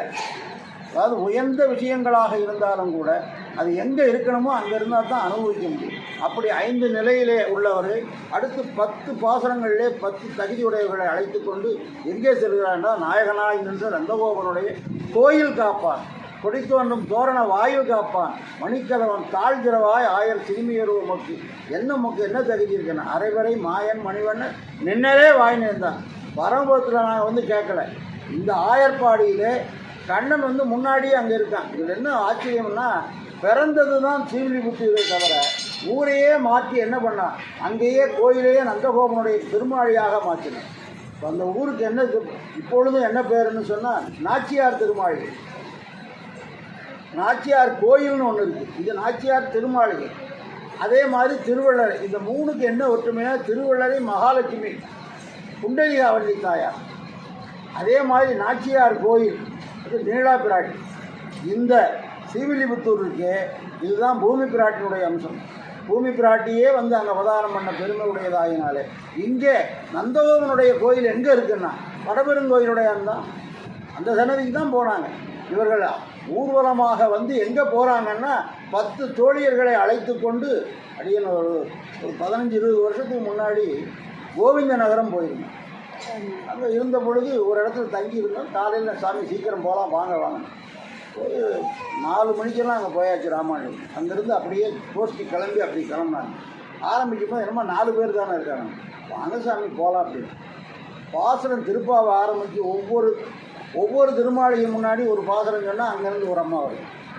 அப்படியே சுற்றி வரும்போது வெளியே வர முடிகிறப்ப பார்த்தீங்கன்னா கோஷ்டி நிறைஞ்சு போச்சு. அப்போ வைகுந்தமாகும் தம் ஊரெல்லாம்னா ஊருக்கு தகுந்த மாதிரி கோவிந்த நகரத்தில் அப்படி நடந்தது. நிறையா இருக்காங்க. அந்த நிகழ்ச்சி தொடர்ந்து வரணும். அந்த மாதிரி ஆண்டாள் என்ன பண்ணார்னா, ஒவ்வொரு திருமாளிகை முன்னாடியும் போய் எழுப்பி 10 பேரை அழைத்து கொண்டு நேராக நந்தகோபனுடைய திருமாளிகைக்கு சென்று அங்கு வரிசையாக படுத்திருக்காங்க. யார் முதல்ல வாயில் காப்பாளனை எழுப்பி, அடுத்து அப்படி கோயில் காப்பாளனை எழுப்பி, அதுக்கடுத்து நந்தகோபனை எழுப்பி, நந்தகோபனுக்கு பக்கத்தில் இருக்கக்கூடிய அந்த யசோதை எழுப்பி, அதற்கு அடுத்த கட்டலில் கண்ணன் படுத்திருக்கான். கண்ணன் என்ன பண்ண, கண்ணனை எழுப்பலாமான்னு சொன்னால் கண்ணன் என்ன பண்ணார்னா, அடியார்கள் எனக்கு அண்ணன் இருக்கார், அண்ணனை எழுப்பிட்டு தம்பிகிட்ட வரணும். ஒன்றியும் நீயும் உறங்கேலோ ரெம்பாவாய், நீங்கள் உறங்க வேடாம்னா. உறங்குதல் என்று சொன்னால் தூங்குவது என்று அர்த்தம் இல்லை. எப்படி பறை என்று சொன்னால் அடிக்கிறதுக்கு பேர் பறை இல்லை. எது பறை என்று சொன்னால் எம்பெருமானோடு சென்று எம்பெருமானுக்கு தொண்டு செய்வது பறை. அதாவது ஒரு திருமண வீட்டில் பார்த்தீங்கன்னு சொன்னால் எது சந்தோஷம் என்று சொன்னால் மாங்கல்ய தாரணம் பண்ணுறது மட்டுமா சந்தோஷம்னா இல்லை. முன்னாடி இருந்து நிச்சயதார்த்தத்திலிருந்தே கல்யாணம் விட மாதிரி ஆண்டாள் இப்படி ஆரம்பித்து என்ன பண்ணா, நான் நந்தகோபனுடைய திருமாலை எடுத்து அடுத்து அப்படி அம்பரமே தண்ணீரே சோரே அரஞ்செய்யும் எம்பெருமான். இந்த 3மே யார் செய்கிறார்னா எம்பெருமானார் செய்கிறார். ஆடை கொடுத்தார் பிள்ளை, அதாவது லட்சுமி பிராட்டி உள்ளே இருந்துட்டு வெளியே வர முடியல. என்ன பண்ணுறதுன்னு தன்னுடைய மேலாடை கழட்டி உள்ளே போட்டார். தண்ணீரே அதாவது காஞ்சிபுரத்தில் அந்த சாலை கிணத்துலேருந்து அவரே செமந்து கொண்டது கைங்கரியம் பண்ணார். சோரே அரஞ்செய்யும்னா இது ரொம்ப ஆச்சரியமானது. பெரிய கோவிலில் பெரிய திருப்பாவாடை நடக்கிறப்போ ஒரு பாகவதர் ஒரு 7-8 குழந்தைய அங்கே வந்தோடனே இந்த குழந்தைய சாகத்தை பார்த்தோன்னே கதையமையான ஆரம்பிச்சிது. உடனே அங்கேருந்து உடையோர் பார்த்தாரா, ஏன்னா கோயில் நிர்வாகம் இங்கே வாங்கினார். என்ன இத்தனை குழந்தைய வச்சு என்ன பண்ணுறேன்னார். சாமி பேசாமல் போய் எங்கேயாவது ஒரு ஓரமாக இருப்போம் அப்படின்னா அவ்வளோதான். இவங்க உடனே என்ன ஆயிடுச்சுன்னா, வடதிருக்காவேரி கொள்ளிடக்கரையில் ஒரு தாளம் பொதர் நல்லா பெருசு, அங்கே போய் இருந்துட்டாராம். உடையவர் சொல்லிட்டாரு நம்ம இங்கே தான் இருக்கணும், எங்கேயோ ஓரமாக ஒதுங்கி இருக்கிறது. அதாவது ஒரு வைணவனிடத்தில் ஒதுங்கி இருந்தால் என்ன பயணம், அதே மாதிரி ஆச்சாரியன் சொல்ல கேட்டால் நடக்கும். போய் இருந்துட்டார். அடுத்த அப்படி பார்த்தாராம், வேங்கடங்கள் மெய்மேல் வினைமுற்றவும் தாங்கள் தங்களுக்கு நல்லனவே செய்வார். வேங்கட துறைவார்க்கு நம என்னலாம் கடமை, அது சுமந்தார். சொல்லிட்டு நம்மன்னா நான் எனக்கு உரியவன் அல்ல, பிறர்க்குரியவனும் அல்ல, உனக்கே உரியவனுங்கிற நிலைக்கு வந்தாச்சுன்னா யார் சமப்பா? ஒரே ஒரு மஞ்சக்கயிறு, அதை எல்லாரும் சேர்ந்து வாழ்க வாழ்கன்னு சொல்லி கட்டி விட்டுறாங்க. அதுக்கு பின்னாடி யார் சமைக்கிறது? நம்மளுக்கு வேலையே கிடையாது. சமைக்கிறது வேலையானு கேட்டால் குடும்ப பொறுப்பாக இருக்குது, கணவனுக்கு இல்லையா? அதே மாதிரி உடையவர் சொல்லிட்டாராம், பெருமாள் பார்த்தாராம், இவர் மறந்துட்டார், சொன்னவரும் மறந்துட்டார். என்ன நடந்ததுன்னா, தினசரி ஒரு கங்காளம் ஒரு பெரிய பாத்திரத்தினுடைய அக்கார வடிசல் பிரசாதம் அப்படியே செமந்து கொண்டு போய் பிறையே கொண்டு போய் அங்கே கொண்டு போய் தாளம்புதலை கொண்டு போய் கொடுப்பாராம். அவர் கேட்டார், நீ யாருன்னார். அழகிய மணவாளத்தை கொண்டு வந்து கொடுத்துட்டேன். இப்படியே நடந்துட்டு இருந்துச்சு. கோவிலில் 2வது நாள் 3ஆவது நாள் ஒரு தட்டை காணாமல் தட்டை ஒரு பிரசாதம் அப்படியே காணோம்னா, இப்போ காணோம்னா எங்கேயோ போயிடுச்சுன்னு தெரியும், தர்மகர்த்தா அங்கே இங்கே போயிருக்குன்னு சொல்லிடுவாங்க. அப்போ காணோம்னா அப்போல்லாம் ஒரு தப்பு நடக்காத காலம். காணோம்னு உடனே என்னன்னு சொல்லி விசாரிக்கணும். உடையவருக்கு நிர்வாகத்தில் ரொம்ப ஸ்ட்ரிக்டாக, அவர் மாதிரி ஸ்ட்ரிக்டாக யாருமே இருக்க முடியாது. கோயில் ஒழுங்கில் அதை பற்றி நிறைய தினசரி கோசாலையில் போய் பசுவை ஒன்று தொட்டு பார்ப்பார்.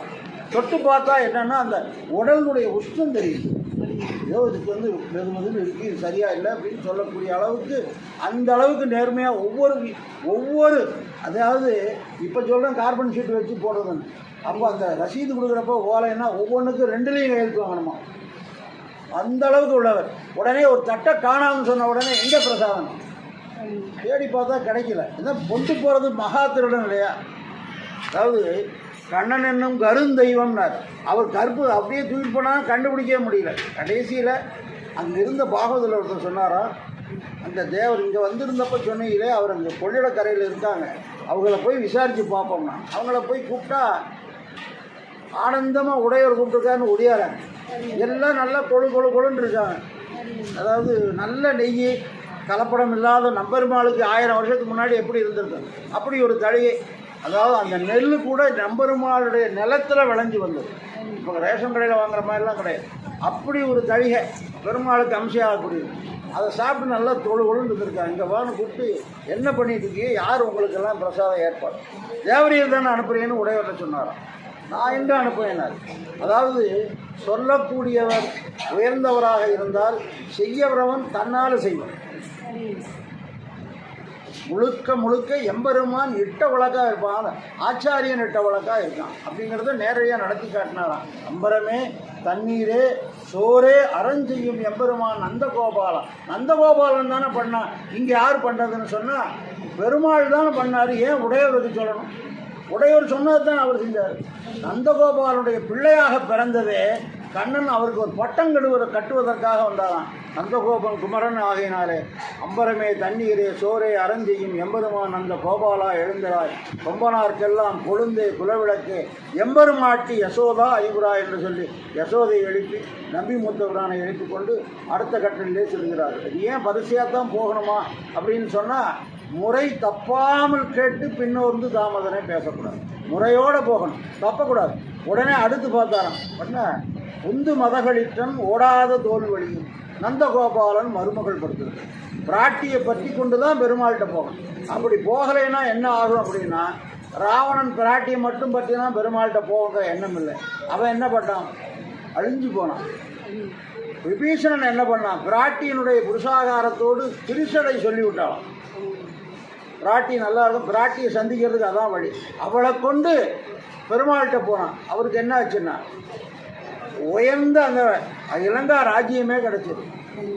திருவடி என்று சொல்லக்கூடிய ஆஞ்சநேயர் இருக்காரு, அந்த அதாவது வானரப்படை, அவங்கெல்லாம் என்ன பண்ணான்னா, பிராட்டி மேலே போகும்போது தன்னுடைய நகைகளையெல்லாம் கழட்டி போட்டார். சுக்ரீவன்ட்ட கொண்டு வந்து காட்டினாங்களாம். அதை பார்த்த உடனே என்ன ஆயிடுச்சுன்னா, கண்ணில் ஒத்திக்கிட்டாராம். ஏன்னா அது குரங்களுக்கு என்ன தெரியும், இது ரொம்ப ஆயுதம், ஒரு புதுசாக இருக்கேன்னு விட்டாராம். பிராட்டினுடைய புருஷாகாரம் அதில் கிடச்சிதான். அதனால தான் இப்போ நம்ம தோளில் சங்கு சக்கரம் வச்சுக்கணும். அது என்ன, அது பிராட்டியோட புருஷாகாரம் மாதிரியே ஆச்சாரனுடைய புருஷாகாரம் நம்ம தோளில், அதை சொல்லுகிறார். அப்படி உந்து மதகளிற்றன் ஓடாத தோல்வழியன் நந்தகோபாலன் மருமகளே நப்பின்னாய் கந்தம் கமலும் குழலி கடைஜரவாய் வந்தென்று கோடி அழைத்தனர். நந்தகோபாலன் மருமகளேன்னு சொல்லலைன்னா ஏன் நேராக வந்து நப்பிண்ணைன்னு சொல்லியிருக்கலாமேன்னு சொன்னால் மாமனாருடைய பெருமையை சொன்னாதான் மருமகளுக்கு சிறப்பு. ராமன் அங்கேருந்து இலங்கையிலிருந்து திரும்பி வரான். வரும்போது அந்த ராஜ்யத்தை காட்டி தசரதனுடைய உன்னுடைய மாமனாருடைய ராஜ்யம்னா அதை சொல்கிறது ஒரு ஆனந்தம். இன்னாருடைய மருமகள் அப்படி சொல்கிறது உண்டானா அந்த காலத்தில் அப்படி இருந்திருக்காங்க. என்ன சொல்கிறாருன்னா, ஒரு சாதாரண ஒரு ஏழை குடும்பத்தில் ஒரு பெண் இருந்தாள். அங்கே கணவனிடத்தில் எந்த விதமான வசதி வாய்ப்பு இல்லை, இருந்தாலும் அவங்களோட தான் வாழ்ந்துட்டு இருந்தாள். அங்கே எப்படி கஷ்டம் அப்படின்னா, கணவனுடைய வீட்டில் செங்கேழ் வரகு பசுங்கதிர் கொய்து கன்று காத்து குண்டில் உழைக்கி இரவற்றாலம் பரிவுடன் வாங்கி குப்பைக்கீரை உப்பின்றி இருந்ததை ஒன்று விட்டு ஒரு நாள் உண்டு கிடந்தாலாம். அவ்வளோதான் அங்கே இருந்து. கணவன் வீட்டில் இதுதான் இவ்வளவு கஷ்டமான காலம். அதாவது செங்கேழ் வரகு, நெல் விளையிறதுக்கு தண்ணி இல்லை, கேழ்வரகு போட்டுருக்கேன். செங்கேழ் வரகு விளையிறவர்களும் விட முடியல, பசி முன்னாடியே கிள்ளியாச்சு. காய வைக்கிற அளவுக்கு அது முத்தம் இல்லை, கொண்டு போய் பாறையில் போட்டாச்சு. அதை வந்து திங்கிறதுக்கு கன்றுக்குட்டி வருது. கன்று காத்து குண்டில் உழைக்கி, சரி அது சமைக்கலான்னு வீட்டுக்குள்ளே போனால் பாத்திரம் இல்லை. பாத்திரம் இப்போ நம்ம எப்படி சிலங்க கொஞ்ச நாள் வரையுமே இட்லி சுடுறோம்னா பக்கத்து வீட்டில் இட்லி பாடம் விடுவாங்க. இப்போவும் இடியாப்பம் உலக வேணா அடுத்த கிட்ட தானே போடுவாங்க. அப்போ இரவற்றாலம் குடுன்னு கேட்க முடியாது.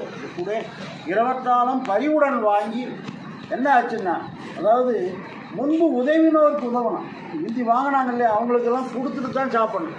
ஒன்று விட்டு ஒரு நாள் உண்டு கிடைக்கலும் நன்றே தோழி நம் கணவன் வாழ்வு.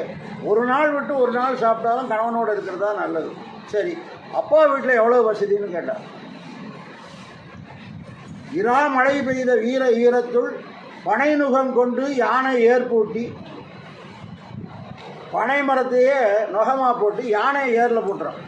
அங்கே விதை எதுனா வெள்ளி விதைத்து பொண்ணே விளையணும்.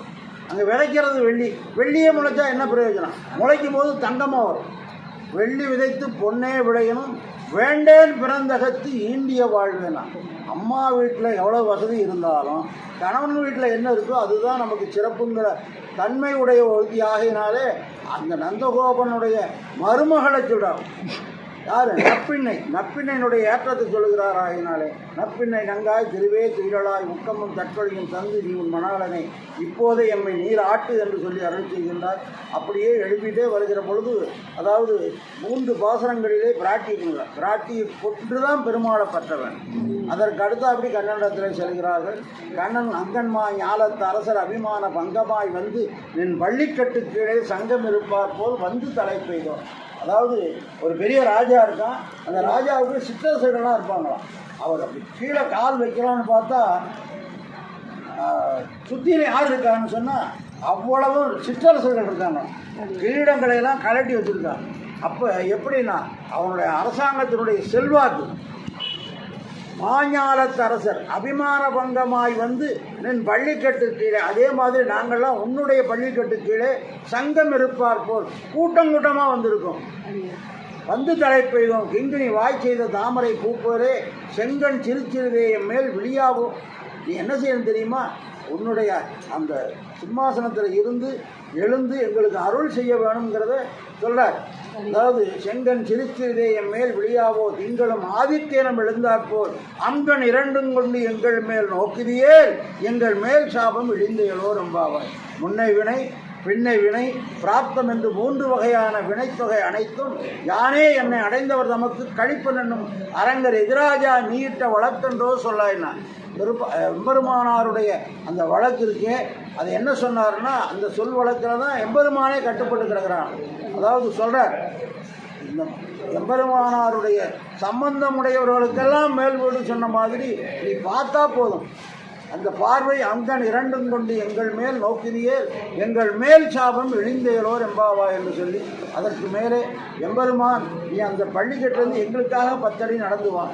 ஏதோ நாங்கள்லாம் நோன்பு நோட்டுறோம், அதுக்காக அந்த பெண்களுக்காக கண்ணன் இறங்கி வந்தாங்கிற அந்த பேரும் புகழும் எங்களுக்கு இருக்குதுதான் சொல்ற மாறி மலைமுழங்கில் மண்ணி கிடந்துறங்கும் சீரிய சிங்கம் அறிவுற்று தீவிழித்து வேரி மயிர் பொங்க எப்பாடும் பேர்ந்து உதறி மூறு நிமிர்ந்து முழங்கி புறப்பட்டு போதருமா போலே நீ பூவை பூவன்னா உன் கோயில் என்று இந்தனை போந்தருளி கோப்புடைய சீரிய சிங்காசனத்திலிருந்து யாம் வந்த காரியம் ஆராய்.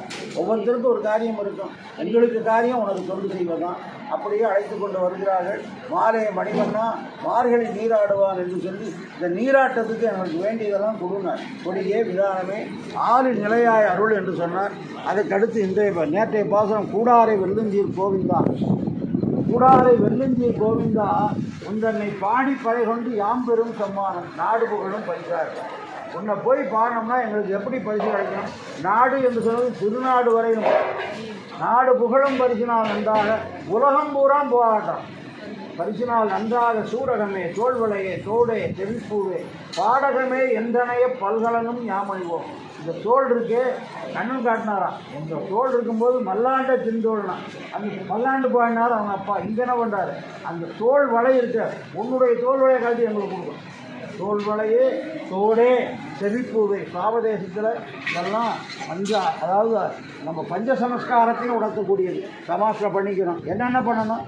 திருமணம் வச்சுக்கணும், தோல் வலை போட்டுக்கணும். தோல் வலைன்னா சங்கு சக்கரங்கள். அதற்கு அடுத்து அப்படி சூடகமே நெத்தியில் சூடகமே தோல் வலையே தோடே. காதுக்கு என்ன பிரயோஜனம்னு சொன்னால் காதில் ஒரு ஓட்டை இருக்குது, கரையாம்புத்துலேயும் ஓட்டை இருக்குது. அதில் ஏதாவது பிரயோஜனம் இருக்கா? அந்த மாதிரி இல்லாமல் துயம் திருமந்திரம் சர்மஸ்லோகம் இதனுடைய அர்த்தங்களை எல்லாம் கேட்கணும். அப்படி கேட்காத காது என்னாகும்? கேட்காதாயிரும். ஆலட்சேபம் கேட்காத காது என்ன? கேட்காதுன்னா என்ன ஆச்சுன்னா அவர் கேட்காதுமா. அவருக்கு காது கூட இஞ்சிலாம் கேட்காது எஸ்காதுன்னு கேட்காது தான். அப்போ இது கேட்கணும்னு சொன்னால் இதுக்கு ஒரே வழி என்ன? அதாவது தோல்வளையே தோடே செவிப்பூவே. இதுக்கு மேலே இதில் இந்த இடத்துல வரும் செவிப்பூ. அது எதுன்னா என்ன சொன்னால் துயத்தினுடைய அந்த முழு அர்த்தத்தையும் இட்டு காட்டக்கூடிய ஒரே வழி பிராட்டியோடு கூடிய பெருமாளுக்கு தொண்டே செய்யணும். அவ்வளோதான். தனியாக செய்கிறது இல்லைங்கிறத செவிப்பூவே சூடகமே தோல்வளையே தோடே செவிப்பூவே பாடகமே என்றனைய. அது மட்டுமல்ல, இந்த காலுக்கு என்ன பிரயோஜனம் என்றால் எப்படி வாய் பேசவதில் தென்னரங்கம் பேரெல்லாம் பேசணுமோ அதே மாதிரி சென்று 108 திவ்யதேசங்கள் இருக்குது. அங்கே எல்லாம் சென்று மங்களாசாசனம் பண்ணணும். போய் வாங்கிட்டு வரதில்லை. பெருமாளை நீ நல்லா இருன்னு சொல்லணும். அதுக்கு நீ என்ன செய்யணும்னா உன்னுடைய பாத கடகம் நீ காலில் போட்டிருக்க அந்த வலை இருக்க, அதாவது சிலம்பு மாதிரி தண்டை, அதாவது பெருசாக இருக்குமா, ராஜாக்கள் பொருள். அது எங்களுக்கு குழு அப்படின்னு கேட்குறான். சூடகமே தோல்வளையே தோடே செவிப்பூவே பாடகமே என்றனைய பல்கலனும் மணிவோம் ஆடை உடுப்போம். இதுக்கு முன்னாடி ஆடை உடுக்காமையாக இருந்தான்னா கோபிசாமி சொல்லுவார், பொண்ணுக்கு சேலை கட்டி கூட்டிட்டு வாங்க. அதான் கட்டியிருக்கேன்ல, கட்டித்தான் இருக்கும். ஆனால் முகூர்த்த சேலை கட்டணும். அது யாருடைய சேலையாக இருக்கணும்? மாப்பிள்ளை வீட்டிலேருந்து கொடுக்கணும். நீ எதை கொடுக்கணும் தெரியுமா? உடுத்து களைந்த நின் பீதக வாடை உடுத்து கலத்ததுண்டு உடுத்து களைந்தன அதை நாங்கள் சூழலுமே தவிர. அதனால தான் இப்போ சன்னதிக்கு போனால் பரிவட்டம் கட்டுவான். அந்த பரிவட்டம் என்னது? பெருமாளுக்கு இவங்க இப்போ என்ன பண்ணுறாங்கன்னா அப்படி கத்திரிக்கோளை வெட்டி வச்சு கொடுக்குறாங்க. அப்படி இல்லை, பெருமாளுக்கு சூட்டணும். அதை கொண்டு வந்து இவங்களுக்கு சூட்டினால்தான் அதுதான் ஆடை உடுப்போம். அதன் பின்னே பாற்சோறு மூட நெய் பெய்யுது. பால்சோறு தண்ணியில் அரிசி போடுறதில்லை, பால்லையே அரிசியை போடணும். கணக்கு கேட்டிங்கன்னா அழகர் கோயிலில் நம்புவீங்க. சும்மா ஒரு 40,000 ரூபா ஆகும் ஒரு படிக்கு. அதாவது ஏறத்தாழ 100 லிட்டர் பாலாம் ஒரு படி அரிசி. அதை அப்படியே உலை வச்சு ஏறத்தாழ ஒரு 8 மணி நேரம் அதை காட்டிகிட்டே இருக்கணும். அப்படி காட்டிட்டு அதுக்கு பின்னாடி என்னென்னா இந்த அமுதுபடி எங்கேயாவது ஒன்று இடையில அப்படி வருமா. அப்புறம் முந்திரி பருப்பு, சாரப்பருப்பு, பிஸ்தா பருப்பு ஒரு அரிசிக்கு 10 வருமா. அந்த அளவுக்கு சேர்த்து அதை பண்ணினா என்ன ஆகுதுன்னா அது பேர் பால்சோறு மூட நெய் பெய்து முழங்கை வழிபார. இவர்களுடைய வாயில் அந்த பிரசாதம் தொங்காதான்னு கேட்டாங்க. வாயில் ஏன் முழங்கைக்கு நெய் வந்ததுன்னா வாயில் தொங்கினால கைக்கு போகும், நெய் தொங்கும். பிரசாதமே போகலையா, அப்படி கையில் வச்சுட்டாங்களாம். என்னென்னா முன்னனுடைய வடிவழகை பார்த்த உடனே இவர்கள்லாம் அப்படியே மயங்கிட்டாங்க. சாப்பிடணும்னே தோணலை. இந்த பள்ளிக்கூடத்து பிள்ளைகள் பழைய ஃப்ரெண்ட்ஸுகளுக்கு சேர்ந்தாங்கன்னா இந்த ஐஸ்கிரீம் வாங்கி வச்சுட்டு 1 மணி நேரம் உட்காந்துருப்பாங்க. அப்புறம் அதை பார்த்தா அங்கே ஒன்றும் இருக்காது, எல்லாம் கீழே போயிடும். உடனே தனியாக போயிடும். ஏன்னா சாப்பிட்றதுக்குன்னு ஒரு காரணம் தான் வச்சுருந்தாங்களே தவிர உண்மையான காரணம் அது இல்லை. 2 பேரும் சந்தித்து பேசுகிறதுக்கு ஒரு இடம் வேணால் பக்கத்தில் ஒரு ஐஸ்கிரீம் ஸ்டாலுக்கு போன மாதிரி இங்கே என்ன பண்ணான், கண்ணனிடத்தில் வந்தாச்சு. கண்ணனை பார்த்த உடனே அவனுடைய வடிவுலகு இதைத்தானே இத்தனை நாள் நாங்கள் பிரிந்திருந்தோம் என்று இவர்கள் துடிக்க, உங்களை பிரிந்த ஆனந்தம் எனக்கு இருக்கேன்னு சொல்லி அவன் பார்க்க அந்த பார்வை அதாவது மாறி புட்டுன்னா இவர்களுடைய மனசு அங்கே போயிடுச்சு, அவர் மனசு இங்கே போயிடுச்சு, என்ன செய்யறதுன்னு தெரியாமல் அப்படியே வெற்றி இருந்தார்களாகினாலே. அதாவது முழுவதும் முழங்கை வழிவார கூடியிருந்து குளிந்தைகளோ ரெம்பாவா என்று சொல்லி இன்றைய பாசனம் கறவைகள் பின் சென்று கானகம் சேர்ந்துருந்தோம். இவ்வளவு தகுதி இவ்வளவெல்லாம் ஆசைப்பட்டீங்களே, சூடக வேணும் தோல்வலை வேணும்னு கேட்டீங்களே, இப்போ என்ன வாங்கிறதுக்காக இப்படி வந்தீங்கன்னா உடனே கண்ணன் பார்த்தாராம், ஒன்றும் இல்லை உங்களுக்கு இந்த தகுதி ஏதாவது இருக்கா? இப்போ வேணும்னா அதாவது இப்போ நீங்கள் நல்ல ஒரு டிரைவர்னு சொன்னால் லைட் வெஹிக்கிள் ஓட்டம் அது ஓட்ட முடியாது, ஹெவி ஓட்ட முடியாது. அதுக்கு தகுதி என்னன்னா அதுக்குள்ளே சர்டிஃபிகேட் வாங்கியிருக்கேன். நீ என்ன அடையணும்னு ஆசைப்பட்டுக்கீங்க, உங்களுக்கு என்ன தகுதி இருக்குன்னு கேட்டால் கறவைகள் பின் செல்றதா எங்கள் தகுதி. கறவைகள் பின் சென்று கானகம் சேர்ந்துன்போம். திரை போட்டெல்லாம் சாப்பாடு கிடையாது, காட்டுக்கு போன உடனே அப்படியே சாப்பிடுவோம். சரி, கிழக்க பார்த்து சாப்பிடுவீங்களா, வடக்க பார்த்து, திசையெல்லாம் தெரியாது, மாடு எங்கிட்டு மேய்தோ அங்கிட்டு திரும்பி சாப்பிடுவோம். கானகம் சேர்ந்து உண்போம். சரி, சேர்ந்த உடனே உண்போம், மாட்டுக்கு பின்னாடி தான் போவோம். அப்போ ஆச்சார அனுஷ்டானங்கள் குளிக்கிறது தெரியாது. கானகம் சேர்ந்துன்போம், அறிவொன்றும் இல்லாத ஆய்வுகளும். எங்களுக்கு நல்லது இல்லாத ஒன்றுமில்லாத அறிவொன்றும் இல்லாத ஆய்வுகளும். எதுவுமே இல்லை, ஆச்சாரம் அனுஷ்டானம் எதுவும் எங்களுக்கு தெரியாது. அப்படி இருந்தால் உங்களுக்கு எதுக்கு இந்த ஆசை வந்து? ஆசை வர்றது நியாயம். ஒன்றுமே வசதி இல்லை, அப்புறம் எதுக்கு எவ்வளோ பெரிய மாப்பிள்ளையை பார்க்கணும்னு அதை பற்றி கேட்குறாங்கல்ல. எத்தனை பவுன் போடுவீங்கன்னா பவுனா நாங்கள் பார்த்ததே இல்லை, அப்புறம் எதுக்கு இவ்வளோ பெரிய மாப்பிள்ளை வேணுங்கிறீங்க? சாதாரணமாக பாருமா. அந்த மாதிரி நீங்கள் மாட்டு பின்னாடி போய் ஒன்றுமே இல்லாமல் இருக்கக்கூடிய உங்களுக்கு என்ன தகுதி இருக்குன்னா, உந்தன்னை பிறவி பெருந்தனை புண்ணியம் யாமுடையும். நீ எங்கே நாங்கள் பரமத்தில் உன்னை கேட்கலை, பரமத்துக்கு வந்தால் கேட்டான் இல்லையே. நாங்கள் கேட்குறது இங்கே நீ பிறந்திருக்க, நீ பிறந்திருக்கக்கூடிய குலம் எங்களுடைய குலம். ஆயர் குலத்தில் ஆயர் குலத்துக்கு அணிவிளக்காக பிறந்திருக்க. அந்த அப்பேற்பட்ட உன்னை நாங்கள் கேட்குறதுக்கு எங்களுக்கு உறவு இருக்குது. என்ன உறவுன்னா, அதாவது உற்றோமையாகவும் உனக்கே நாம் ஆட்செய்வோம், மற்ற காமங்கள் மாற்று என்று சொல்லி அனுபவிப்பது போல இங்கே என்ன சொல்கிறாங்க, எம்பெருமானுக்கு நமக்கும் 9 விதமான உறவு. அதை சொல்கிறார். அதாவது பரமபதத்தில் நான் உன்னை கேட்கல, இங்கே நீ வந்திருக்க, உனக்கும் நமக்கும் உறவு இருக்கு. என்ன ஆயர் குலத்தினை தோன்றும் அணிவிளக்கா வந்திருக்க. இங்கு ஆயர் சிறுமியோட உமத்து அரைவரை மாயன் மணிவண்ணன் என்னலே வாய் நேர்ந்தான்னு சொல்லி வந்தமே, அதெல்லாம் விட்டுட்டு இப்போ நீங்கள் என்ன தகுதி கேட்குறீங்க? கானகம் சேர்ந்தும்போம் அறிவொன்றுமில்லாத ஆய்குல துண்டனை பிறவி பெருந்தனை புண்ணியம் யாமுடைய. எங்கள் புண்ணியம் எதுன்னா ஒன்றையே நாங்கள் எங்களுடைய குலத்தில் பெற வச்சுருக்கோமே. எத்தனை குலங்கள் இருக்குது, அதெல்லாம் விட்டுட்டு ஆயர் குலத்துக்கு தோன்றீங்க. அது கூட புண்ணியம் யாமுடையோ குறைவொன்றும் இல்லாத கோவிந்தா. அப்படி புண்ணியம் பண்ணியிருந்தால் நீங்கள் அதை பெற்றுட்டீரே, என்ன செய்யணும்னா எங்கள் இடத்துல ஒன்றுமே இல்லை, உங்கள் இடத்துல நிறையா இருக்குது. அப்போ என்ன ஆகுனா, ஜோசியம் எப்படி ஆகுனா, பள்ளம் பெருசாக இருக்குது, மேடு அதிகமாக இருக்குது. இப்போ மேட்டில் ஏறுறது கஷ்டம், பள்ளத்தில் விழுந்தாலும் கஷ்டம். இப்போ என்ன பண்ணேன்னா, மேட்டை பள்ளத்தில் அப்படியே நேய்விடு. நாங்கள் எல்லாம் நிறைவொன்றும் இல்லாதவர்கள், நீ குறைவொன்றுமில்லாத கோவிந்தா உந்தன்னை. அதாவது குறைவொன்றும் இல்லாத கோவிந்தா உந்தன்னை நாங்கள் பாடி பறை கொண்டு யாம் பெரும் சம்மானம் நாடு புகழும் பரிசினால் நன்றாக சூடகனை தோல்வடையின நேற்று அனுபவித்த மாதிரி இங்கு குறைவொன்றும் இல்லாத கோவிந்தனாக இருக்கக்கூடிய எம்பெருமானிடத்திலே தன்னுடைய நிலைமை, அதாவது உந்தன்னை பிறவி பெருந்தனை புண்ணியம் யாமுடையோ, உந்தன்னோடு உறவேல் நமக்கு இங்கு ஒழிக்க ஒழியாது. உனக்கு எனக்கு இருக்க உறவு இருக்கு பாரு, ஒழிக்க ஒழியாது. எங்கே பரமத்தில் போனால் ஒரே உறவு தான், ஜீவாத்மா பரமாத்மா. இங்கே அப்படி இல்லை. நீ வேணான்னு சொன்னால், இப்போ மற்ற உறவுகள்லாம் ஒரு கோர்ட்டில் கேஸ் போட்டால் போயிடும், கணவனும் இல்லை மனைவி இல்லைன்றான். பிள்ளைக்கும் அப்பாவுக்கும் ஒரு விடுதலை பத்திரம் எழுதி வாங்கினா போயிடும். இது அப்படி இல்லை. ஜீவாத்மாவுக்கும் பரமாத்மாவுக்கும் உள்ள உறவு என்னன்னு சொன்னால், அவன் பிதா நாம் புத்திரன், அவன் பர்த்தா நாம் பாரியார், அவன் சொத்தை உடையவன் நாம் சொத்து, அவன் நாம் சரீரம், அவன் சரீரத்தில் உள்ள ஆத்மா. சரீர சம்பந்தம் உண்டு 2 பேர்த்துக்கும். இப்படி 9 உறவு இருக்கே. இதை உத்தனோடு உறவே நமக்கு இங்கு ஒழிக்க ஒழியாது. அறியாத பிள்ளை அப்படி இவ்வளவெல்லாம் தெரிஞ்சவங்க ஏன் முதல்ல பெரும்பேர் அழைச்சிங்கன்னா, எது பெரும்பேர் எது சிறும்பேர்னா, கண்ணனாக வந்து அவதரித்திருந்த பொழுது கோவிந்தன் என்பதுதான் பெரிய பேரான். மாதவா மாதவன் என்றென்று ஓதவல்லீரேனார்.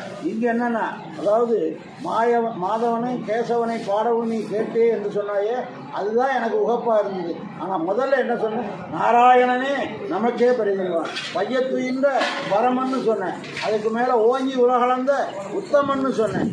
நாராயணன் மூர்த்தி கேசவனை பாடவும் நீ கேட்டே கிடைத்தியோன்னு சொன்னேன். அதெல்லாம் எனக்கு திருப்தி இல்லை. இப்போ எதுக்கு எது திருப்தி என்று சொன்னால், என்னுடைய அந்த கோவிந்தான்னு சொல்கிற, அதாவது அதுதான் எங்களுக்கு ஆனந்த தருவதாகினால சொல்கிறார். சிறுபேர் அனைத்தனம் சீறி அருளாதே இறைவா நீ தாராய் பறை என்று சொல்லி, நீ பறை நீயா தரணும், நாங்கள் கேட்டில்லை, நீயே கொடுக்கணும். அவன் கொடுக்கக்கூடிய பறையை யாரும் கொடுக்க முடியாது, அவன் கொடுக்காத யாரும் கொடுக்க முடியாது, அவன் கொடுக்கறதை யாரும் கொடுக்க முடியாதாக. இறைவா நீதான் இறைவன். மற்றவங்களுக்கெல்லாம் இறைவன் போட்டுக்கலாம். நான் வழியில் பார்க்க ஒரு அரசியல் தலைவருக்கு இறைவான்னு போட்டுருக்கேன். அதுக்கு என்ன பொருள்னு தெரியாமல் போடுறதா, வேற ஒன்றுமே இல்லை. இறைவன் என்று சொன்னால் தன்னை தவிர அத்தனை வஸ்துக்களும் தனக்கு சொந்தமானது. தன்னை தவிர நாராயணனும் சேர்ந்து நாராயணனே நமக்கேன்னு சொன்ன அந்த நாராயணனும் அவன்தான் உலக வஸ்துக்களுக்கெல்லாம் தாங்கக்கூடிய வஸ்து, நாரங்களுக்கு அயனமாக இருக்கக்கூடியவனாகினாலே அந்த அதை அனுபவித்தார். நாளை பார்க்கலாம். சித்தன் திருகாலே வந்து உன்னை சேவித்து உன் பொற்றா மறையடியே போற்றும் பொருள்கேளாய் பொருள்கேளாய் அடியே போற்றும் பொருள்கேளாய் தாமரை அடியே போற்றும் பொருள்கேளாய் பொற்றாமரை அடியே போற்றும் பொருள்கேளாய் சிறுகாலே வந்து உன்னை சேவித்து பொற்றாமரையடியை போற்றும் பொருள்கேளாய் சிற்றஞ்சிறுகாலே வந்து உன்னை சேவித்து உன் பொற்றாமரையடியை போற்றும் பொருள்கேளாய் என்று சொல்லி அற்புதமாக ஆண்டாள் நாச்சியார் ஒரு நாளைய பாசுரத்திலே அனுபவிக்கின்றார். கேளாய் என்று ஏன் சொல்லணும்னா, அவருடைய பார்வையானது வேற பக்கம் இருந்துதான். முழுசாக அந்த பெண்களையே பார்த்துட்டு இருந்தாராம். என்னடான்னா, ஒன்றும் தெரியாதுன்னு வந்து நாங்கள்லாம் ஆயர் சிறுமியர்னு சொன்னவங்க எப்படி மடிபிடி ரகசியம்னு சொல்கிற மாதிரி பரவத்தை கேட்குறீங்களே. என்ன இற்றை பறைகொள்வான் அன்றுதான் கோவிந்தான்னு நான் கொடுக்கறது வேண்டாம்னு சொல்லக்கூடிய அளவுக்கு தெரியுதுன்னு அந்த வடிவழகையே பார்த்துட்டு இருந்தாராம். பார்த்தோன்னே நான் என்ன சொல்ல வந்திருக்குமோ அதை கேளுன்னு சொல்லி தொடையை தட்டி கேட்குற மாதிரி கேட்டாராம். இற்றை பறைகொள்வான் அன்றுதான் கோவிந்தா என்னைக்கும் ஏழேழு பிறவைக்கும் இருந்தனோடு உற்றோமையாவோம் உனக்கே நாம் ஆட்செய்வோம் மற்ற நம் காமம். அப்படி வந்த பிற்பாடு மற்ற நம் காமங்கள் எது இந்த உயர்ந்த நிலைக்கு வந்தவர்களோடு ஒரு அகங்காரம் வருமா, அந்த அகங்காரமாகிற ஆர்ப்பை துடைத்தால்தான் ஆத்மாவுக்கு அடியான் என்ற பேர் அழியா நிற்குமாகினாலே அதை சொல்லுகிறார்கள். அதற்கடுத்து வங்கக் கடல் கடைந்த மாதவனை கேசவனை திங்கள் திருமுகத்தில் சேயிலையார் சென்று இறங்கி அங்க பறை கொண்ட ஆற்றை அணிவிடுவை வைங்கமல கந்தறியல் பட்டர்பிரான் கோதை சொன்ன சங்கத்தமிழ் மாலை. இது சூசகமான வார்த்தை தான். கோதை கண்ணை சொல்லலை, பட்டர்பிரான் கோதை. இப்போ நம்ம பேரை கேட்டால் என்ன சொல்லணும்னா, அடியே விளாஞ்சோலை பிள்ளை ராமானுஜதாசன் சொல்லணும். ஆச்சாரியத்தில் போய் சேவிச்சாலும் ராமானுஜ தாசனாகத்தான் நாம் எல்லாம் இருக்கணும். அதை ஆண்டாள் எப்படி காட்டினா, பட்டர்பிரான் கோதை தன்னுடைய ஆச்சாரியனை சொல்றார். பட்டர்பிரான் கோதை சொன்ன சங்க தமிழ் மாலை எப்போதும் தப்பாமே இங்கி பரிந்துரைப்பார் ஈரிழந்த மால்களை போல் செங்கன் திருமுகத்தில் செல்வ திருமாலால் எங்கும் திருவருள் பெற்று. இங்கே மட்டும் இல்லை, இங்கே இருக்கிற வரையிலும் திருவருள் தான். பரமதம் செல்லுகிற பொழுதும் அந்த திருவருள் தப்பாது கிட்டும். அங்கும் கைங்கரியமாகினாலே அந்த கைங்கரியத்தை முடித்து அந்த தொண்டே செய்து தொழுது வழியுறுத வேண்டுமாகினாலே அந்த அற்புதமான கைங்கரியத்தை செய்கின்றார். அதைத்தான் வேண்டி விரும்பி கேட்கிறார். கடைசி பாகத்தில் வங்கக் கடல் கடைந்த மாதவன். இந்த பெருமாள் செஞ்ச காரியங்களிலே உயர்ந்ததாக இருக்கக்கூடிய காரியம் என்னன்னா, அவர் செஞ்சதை யாருமே செய்யலை. உலகளந்தாலே யாரும் அளக்க முடியாது. அமிர்தவதனம் பண்ணாலே யாராவது பண்ண முடியும்? வங்கக் கடல் கடைந்த மாதவனை கேசவனை கேசியை கொண்டார். கேசவனை திங்கள் திருமுகத்து சேயிலையார் சென்றிறங்கி அங்கு அப்பறை கொண்ட ஆற்றை அவர் பார்த்தா அப்படியே எம்பெருமானுடைய திருமுக மண்டலம் இவர்கள் முகத்தில் தெரியுதான். ஒரு நல்ல பாகவாடைய முகத்தை பார்த்தோம்னு சொன்னால் பிரகாசமாக இருக்கும். ஏன்னா அங்கே பெருமாளும் தாயாரும் நெற்றியில் வந்து எழுதிட்டாங்களே. ஓடி வந்து என் மனக்கரையில் வாழவல்ல மாய மனால நன்றி சொல்கிறார் இல்லையா. அதுக்கு என்ன செய்யணும்னா, தனிக்கடலே தனிச்சுடரே தனி உலகே என்று என்று உனக்கிடமாய் இருக்க என்னை உனக்குறி தாக்கினையே என்று இருக்கக்கூடிய அதை பார்த்த உடனே இவருடைய திருமுக மண்டலம் அங்கே பள்ளிக்கு படிக்கிறான். அதற்காக செங்கல் திருமுகத்து சேயிலையார் சென்று இறங்கி அங்க பறை கொண்ட வார்த்தை அணிபுதுவை வைங்கமல தந்தரியல் பட்டபிரன் கோதை சொன்ன சங்கத் தமிழ் மாலை 30 தப்பாமேன்னா கேட்டேன். என்ன திருப்பாவை நல்லா படிக்கிறீங்க, அதெல்லாம் பூரா தப்புன்னு சொல்லியிருக்காங்க. அதனால் குற்றம். சங்க தமிழ் மாலை 30 தப்பு. ஆமே, தப்பு இல்லை, தவறாமல் செய்யணும். தப்புன்னா குற்றம்னு அர்த்தம் இல்லை. இது தவறாமல் சேவிக்கணுமா? தப்பாமே இங்கு பரிசுரைப்பார் 2 ஆழ்வரைத்தோர் செங்கண் திருமுகத்து செல்வத் திருமாலார் எங்கும் திருவருள் பெறுவர் என்ற அற்புதமான இந்த ஆண்டாள் நாச்சியாருடைய அனுபவம் இது நமக்கு நடித்து காட்டினார். எப்படி நடித்து காட்டினார்னா பரமபத அனுபவம் இங்கேயே கிடைக்கிற மாதிரி பண்ணியிருக்கார். இதுதான் நம்ம வைஷ்ணவ சித்தாந்தம். முழுக்க நாம் அதை அனுபவிப்போம் என்று சொன்னால் எம்பெருமானாருடைய தரிசனத்திலே நாம் ஈடுபாடு கொண்டிருக்கோம். 10வதுக்கு வரையோகி என்று சொல்லக்கூடிய மாமுனியுடைய சம்பிரதாயத்தில் இருக்கோம். நமக்கு எங்கும் திருவருள் தான், அங்கும் திருவருள் தான். எந்த குறையும் இல்லாமல் எல்லா விதமான உயர்ந்த அந்த பரமபதத்தை பெறுவதற்கு ஆச்சாரியனுடைய திருவடியை சிந்துவமாக ஆழ்வார் எம்பெருமானார் திருவள்ளுவரே சரணம். குறிப்பிட்ட நாட்டியார் திருவள்ளுவரே.